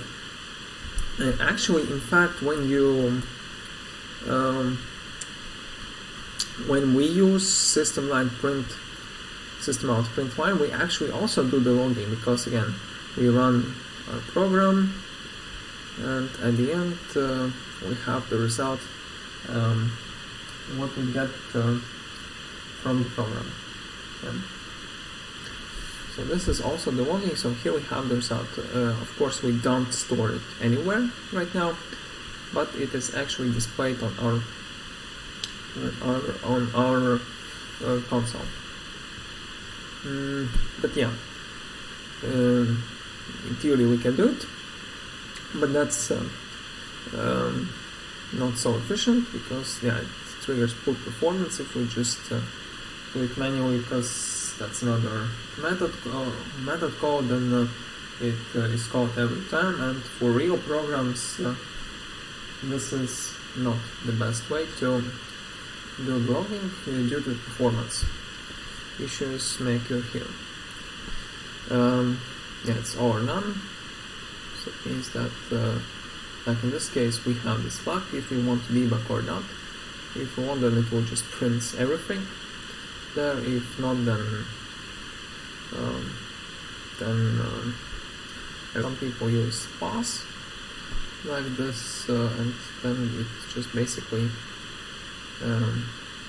print the information again. Mostly that can be printed only in the test environment. Like we don't really do it in the production, of course. When we work with the real data, because in such cases we use it only. So it means that we, as programmers, we execute it manually, and after that we check the results there. There may be some custom logs APIs. That means that this is the class, the interface, which is used just to perform the logging. And in fact, here we work with Log4j, but there may be so many classes which can do this logging job. So these classes have more code to maintain. That's classic build versus buy decision. So that's about customers. So there can be some advanced features for them, but there can be some open source libraries which allow us to implement this logging. So in Java there is specification request 47, which disables logging in runtime, because again we should have this choice if we want to do the logging or not, because in some cases it's not needed. Then yeah, we can control the logging at a fairly fine granularity. That means that we can disable only for specific functionality, like just to not trigger the logging for all the code, but only for part of it. Because again, the logging in general it takes some performance. Because again, these are the entries in the database, so these are also the method calls, and of course it takes time for your program. So it can also be there's bridge services that connect the logging APIs to existing logging services. So that's just the bridge, and which help you to connect to them. And yeah, also available public preview. Want to see it, but yeah, that's not so important for us. There is the log class for Android. For Android we have not talked about Android, but yeah, as I mentioned, Android applications are based on Java and on Java-related languages like Ruby, and Kotlin, Scala, and Ruby. So these are languages which are inherited from Java, and they are also used in Android. But yeah, Android is mostly used based on Java. There is such class log which so if you work with Android, then such class may be helpful to achieve logging functionality. And yeah, so as an example, we can have this logger class. So we can import logger class, and that's built-in class in Java, so it's available everywhere. It's quite ceremonial to import enumeration for long level, so it means that some unneeded steps needed to be done. Unneeded for us steps to be done mandatory. So yeah, let's say that we have this logger class. We create this logger class, and then we just simply use it.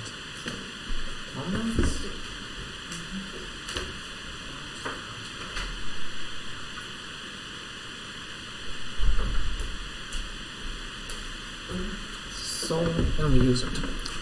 Basically, how can it be done for our simple Java program? We can define the log class as log object as static attribute, then just run the program from the main method, and then collect everything inside this object. So like again, if we have any exceptions, then that can be try and catch, and we can collect the exception into the log object. And for logs, maybe I hear about loggers, but moment, let me.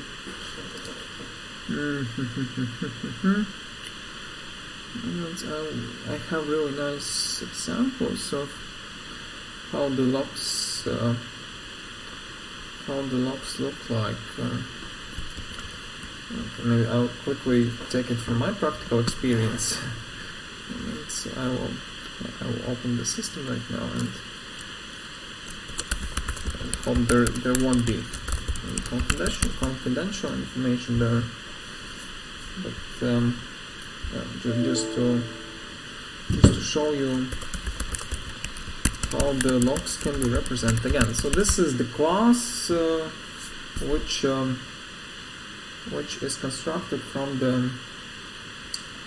the attributes. So this is the object, yeah, and there are the attributes. Like each entry in the log is also the object, so it can have some parameters, and using the parameters we can describe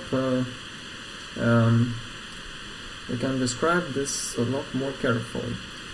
Like, one moment, I will open the system and I will show you how this may really look like.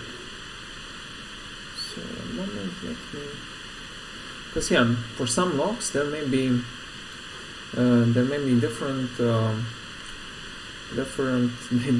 significant level of significance for them. Also different meaning, like if it's error or warning or just any property of it. It can be described using some properties. So one moment, I will open the system and I will show you how this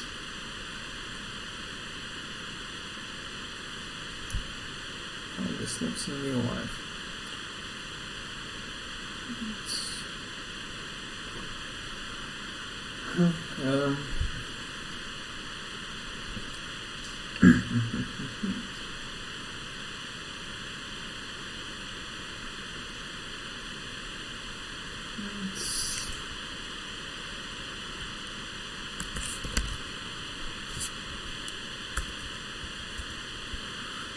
So that is okay.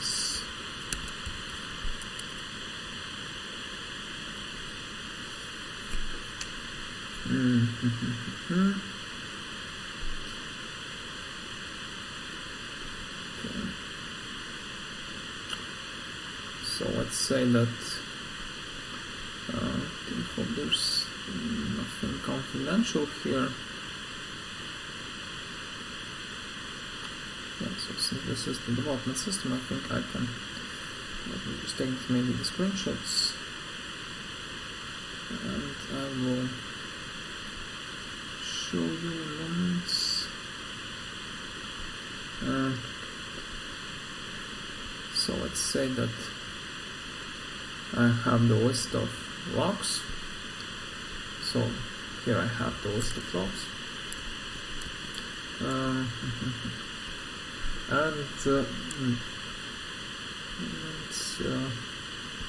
Maybe I can do it better in Paint.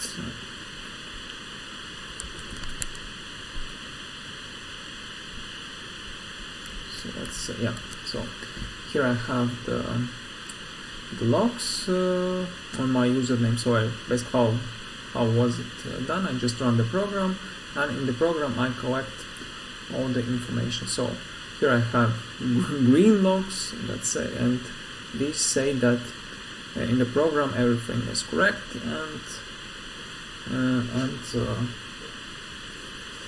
then I can just then yeah, everything is correct, and it shows the information what are the documents updated. So basically so there's the program name. I run the program, and this program actually updates some documents from the database. So basically I run the program, and it just basically shows what are the documents updated. So since here the type of the logs is for all of them is green, it means that this is information, no errors, everything is fine. Then there can also be such logs, as you can see here, which are red, and these mean that something went wrong there. So these are red, and I can just basically see that okay, the program started, then one document is updated, then there are some some other documents which have their own, which have their issues, and they are highlighted in red. So there may be some different logs. One of them can be information logs, one of them can be error logs, and this come from the entry we provide them. And also maybe some additional parameters to be provided there. It depends on the log class used. Actually, I think maybe okay, maybe we go to log for J class. Let's maybe just for practice, this may be the last thing to be done for today. I think we can implement our own logging class. I think I can place it inside the exception. It will be my logging class. That will be my logging class, and I would like to have it as the object. So this will be the object, and let's say that okay, let's create the constructor, and we may have some string, let's say log name, for example. So, and we'll construct the log. We can provide the name for each logging object. So that will be log name, class log name, and yeah, here we need to provide the messages. We need to provide the messages, and I think I can store it messages. And here I will have the message type. So let's say that that's character. And here that will be message type. Let's say that it is. Let's define it as a constant. So that will be public static final, and we will define them message types here. Static final char. Let's say that. Moment, let me think.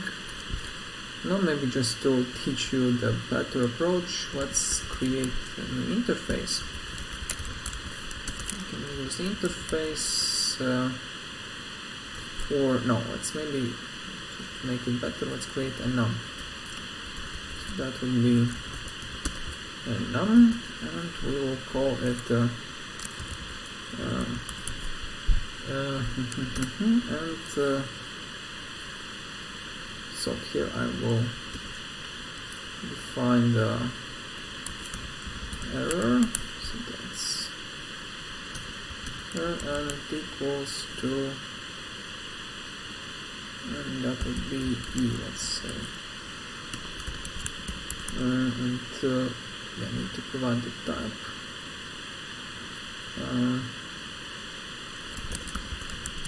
No, sorry.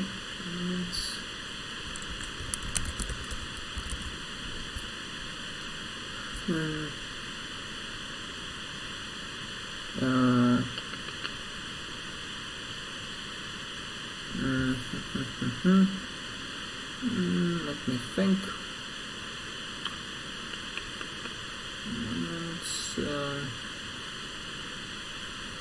No, I think we cannot do it with enums. What's better? Use the interface, because for enums we can just have the fixed constant values without any. Yeah, I prefer to use constants in this case. So yeah, here let's say that we have the interface for message types. And as you remember, for interfaces we can actually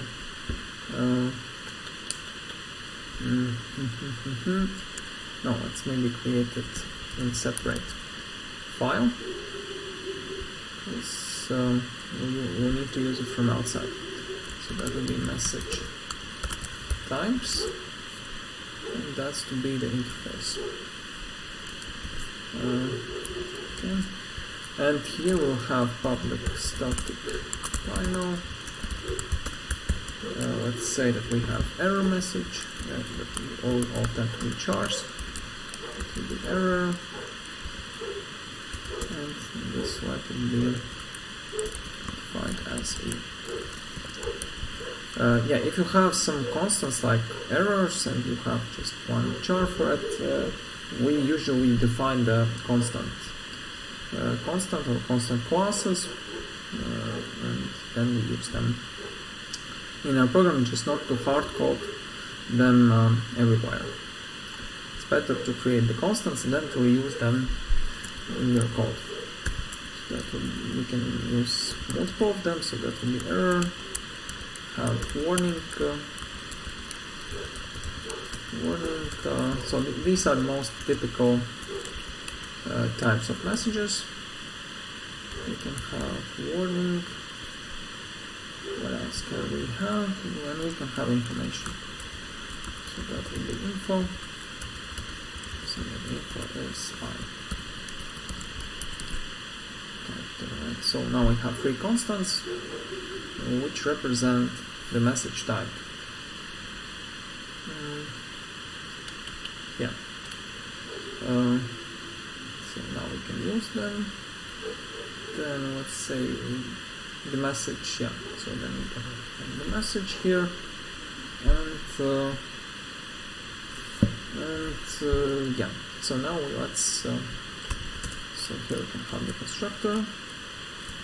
And we can pass the message type. So this will be character, and I'll say that this is the message type.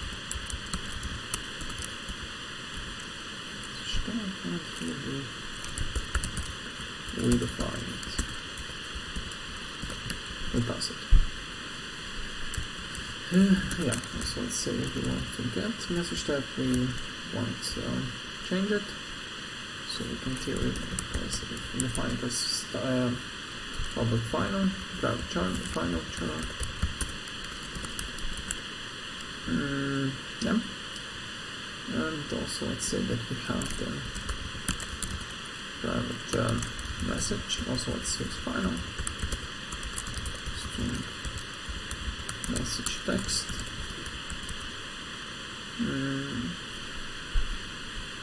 Yeah, let's say that.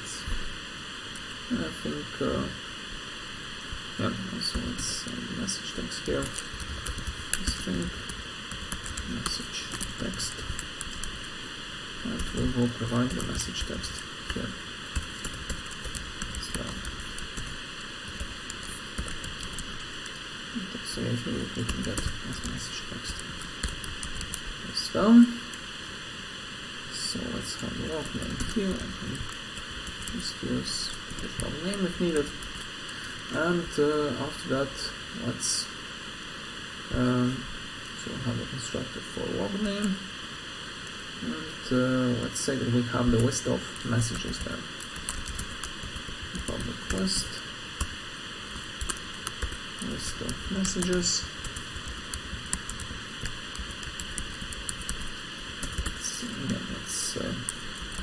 Let's initialize it exactly at the definition. So of course new. And let's say that we want to end message to the log. We have the points, add message. And so to add message we need to provide the message type and message text. So I think we can basically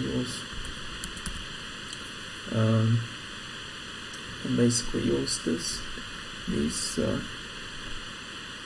parameters here and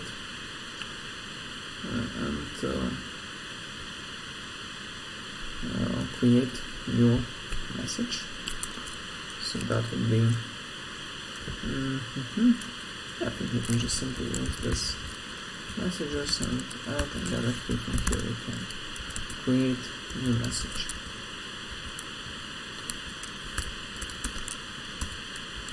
And here just provide message type and message text. And just message type and message text. So, and maybe during the voting, let's have this. Let's have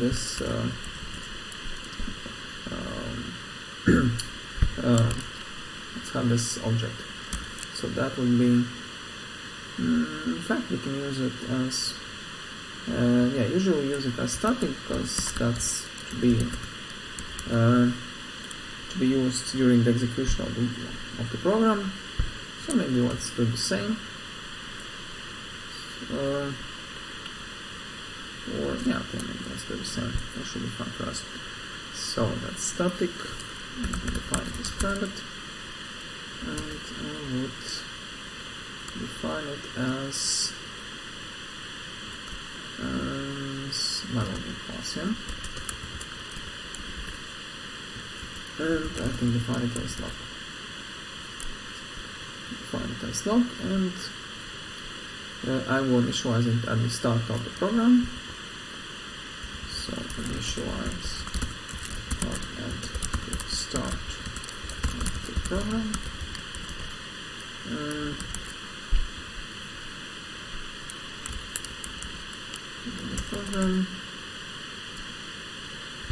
This is what usually should be done. So I can do it. Lock, and I create new class. So this is the voting. No,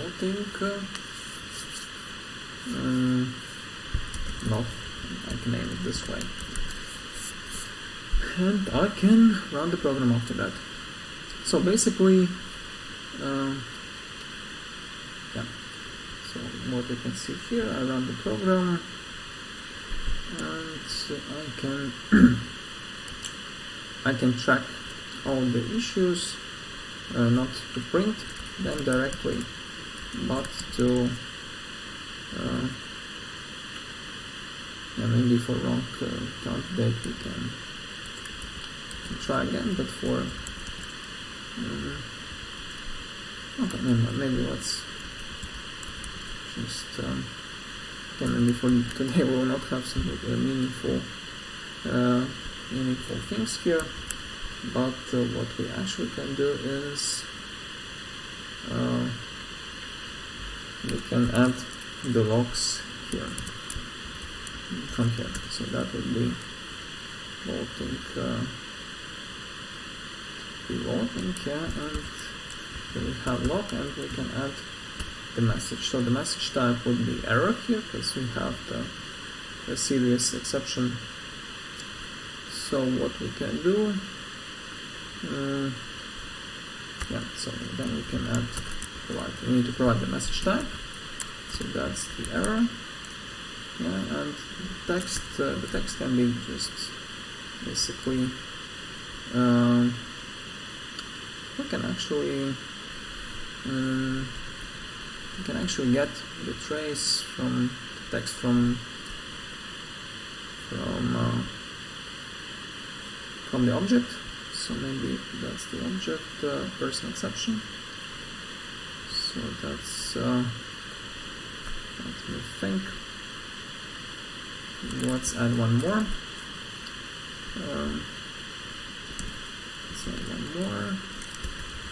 So that will be get issue text. So it needs to implement it in these classes as well. That will get issue text. So I will just basically return this information. Wait, sorry, that's not void. That's string, of course. It's not void, that's string, and my issue.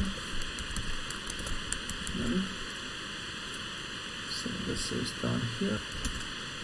So that will be get issue text, and I can just simply copy paste text from here.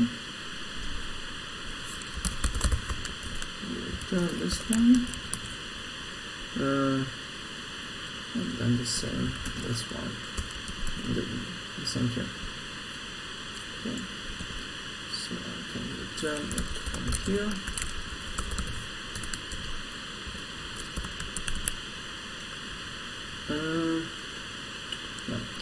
And now we can collect our exceptions. So this would be that I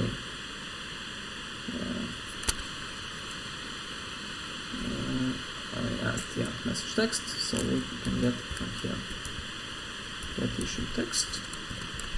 So then I put it to the log. The same is here. For raw candidate, we can do the same.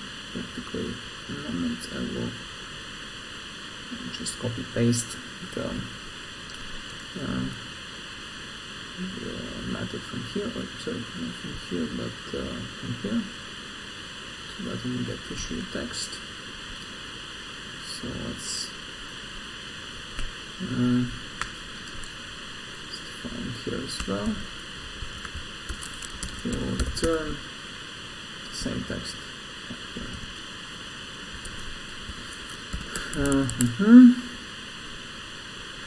Yeah, of course we don't override this, we don't have it in superclass. Yeah, so about annotations, we will have for one lecture about them. They may, actually they do not seriously impact your code, but if we use them wrong, we see compilation errors like here. Okay, so we add the error to the log, and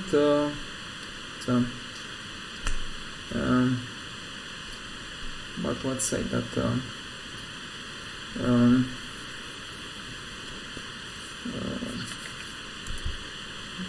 we will print them at the end of the program from our log class. One more thing, we almost finished, but just one more thing. So the last thing would be that we add message. Okay, so let's add the message, and so every time we start the log, as you can see from my log, just to inform the user that the action is started. So the last thing to do today is to add the message type. So that's information type, and then let's add the message, and the message would be the start of log, and here we provide the log name. Alright, and okay, maybe the last thing would be to print all the information from print, I would say just print log, and so here we'll use iterator, so we'll go through all the messages in the log, and so iterator, and not new, but simply from messages, and we just go through all the elements here. So that would be message, and the message comes from iterator, so that's next. And let's say we can have different cases here. So let's say that we have switch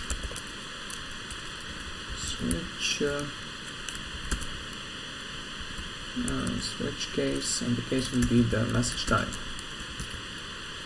Get message type. If the message type is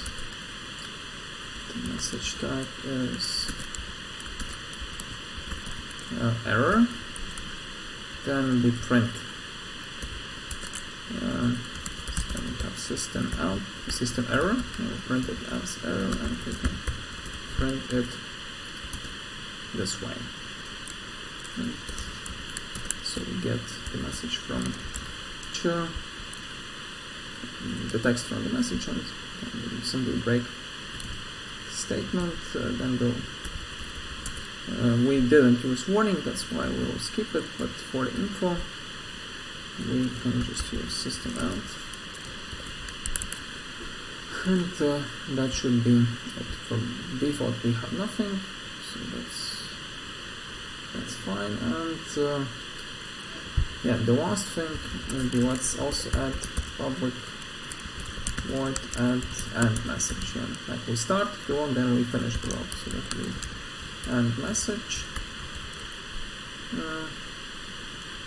So that would be that we add this messages, and will be new message. The message type would be info, information that let's say the end of log, and here we provide the log name. So we can just add this last message and message, and then let's print log.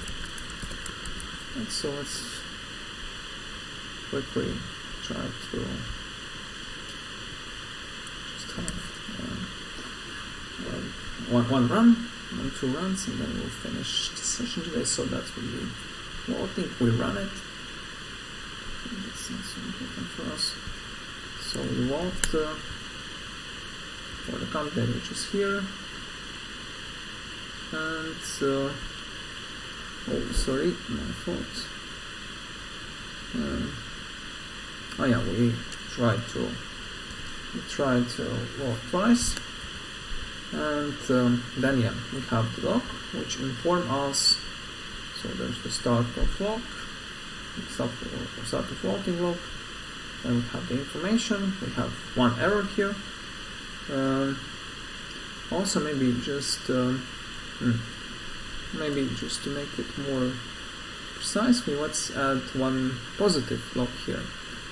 So that will be, well, yeah, a moment. So here I bought. So that the message which is information, and the text would be that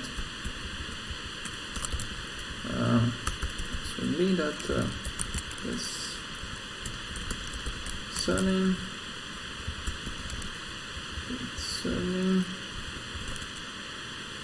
let's say vaulted 4,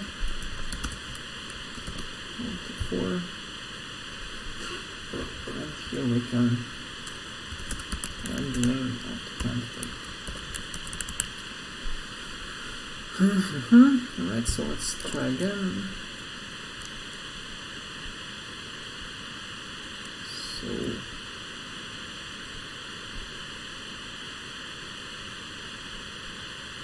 okay, proceed. So run, try again, and then we have the wrong information. I have a positive result that I voted for this guy. Then I have a negative entry that I already voted. I cannot vote twice. So this is how the log looks like, which is printed at here, but in theory it can be saved somewhere in the database, and then we can just basically, let's say, go tomorrow and check this entry. This should be in place, and this is how it normally works if it's placed in the database. Alright, so this is how the logs look like. Next time we will continue with the logging part, but yeah, this will be on Wednesday. Please remember that on Monday you will have the knowledge check. Yeah. So this will be the way that you start at 6:30 as we usually do. Then I will send the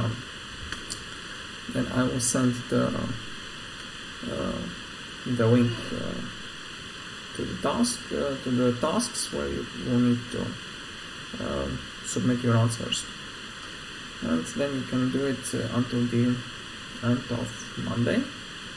So that would be the end of Monday just. And after that I will check what you have here.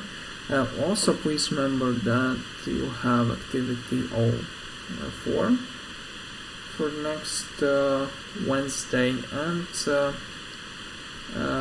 extra activity until 29th of March. And in addition, not in addition, but you can already do is activity 05.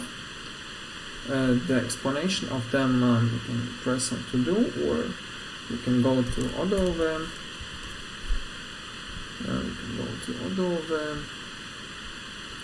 And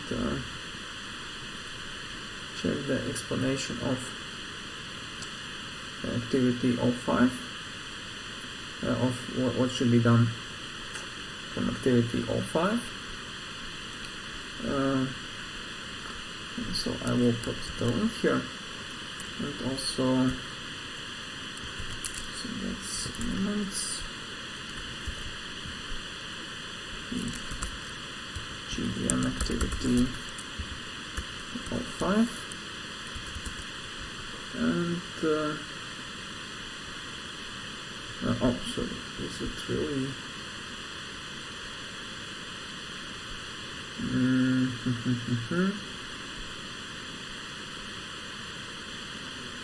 oh yeah, also, I just was a little bit confused there, but we have something from activity 04, but so to complete activity 05, we need to reduce the logic we have in activity 04, and remember this is correct.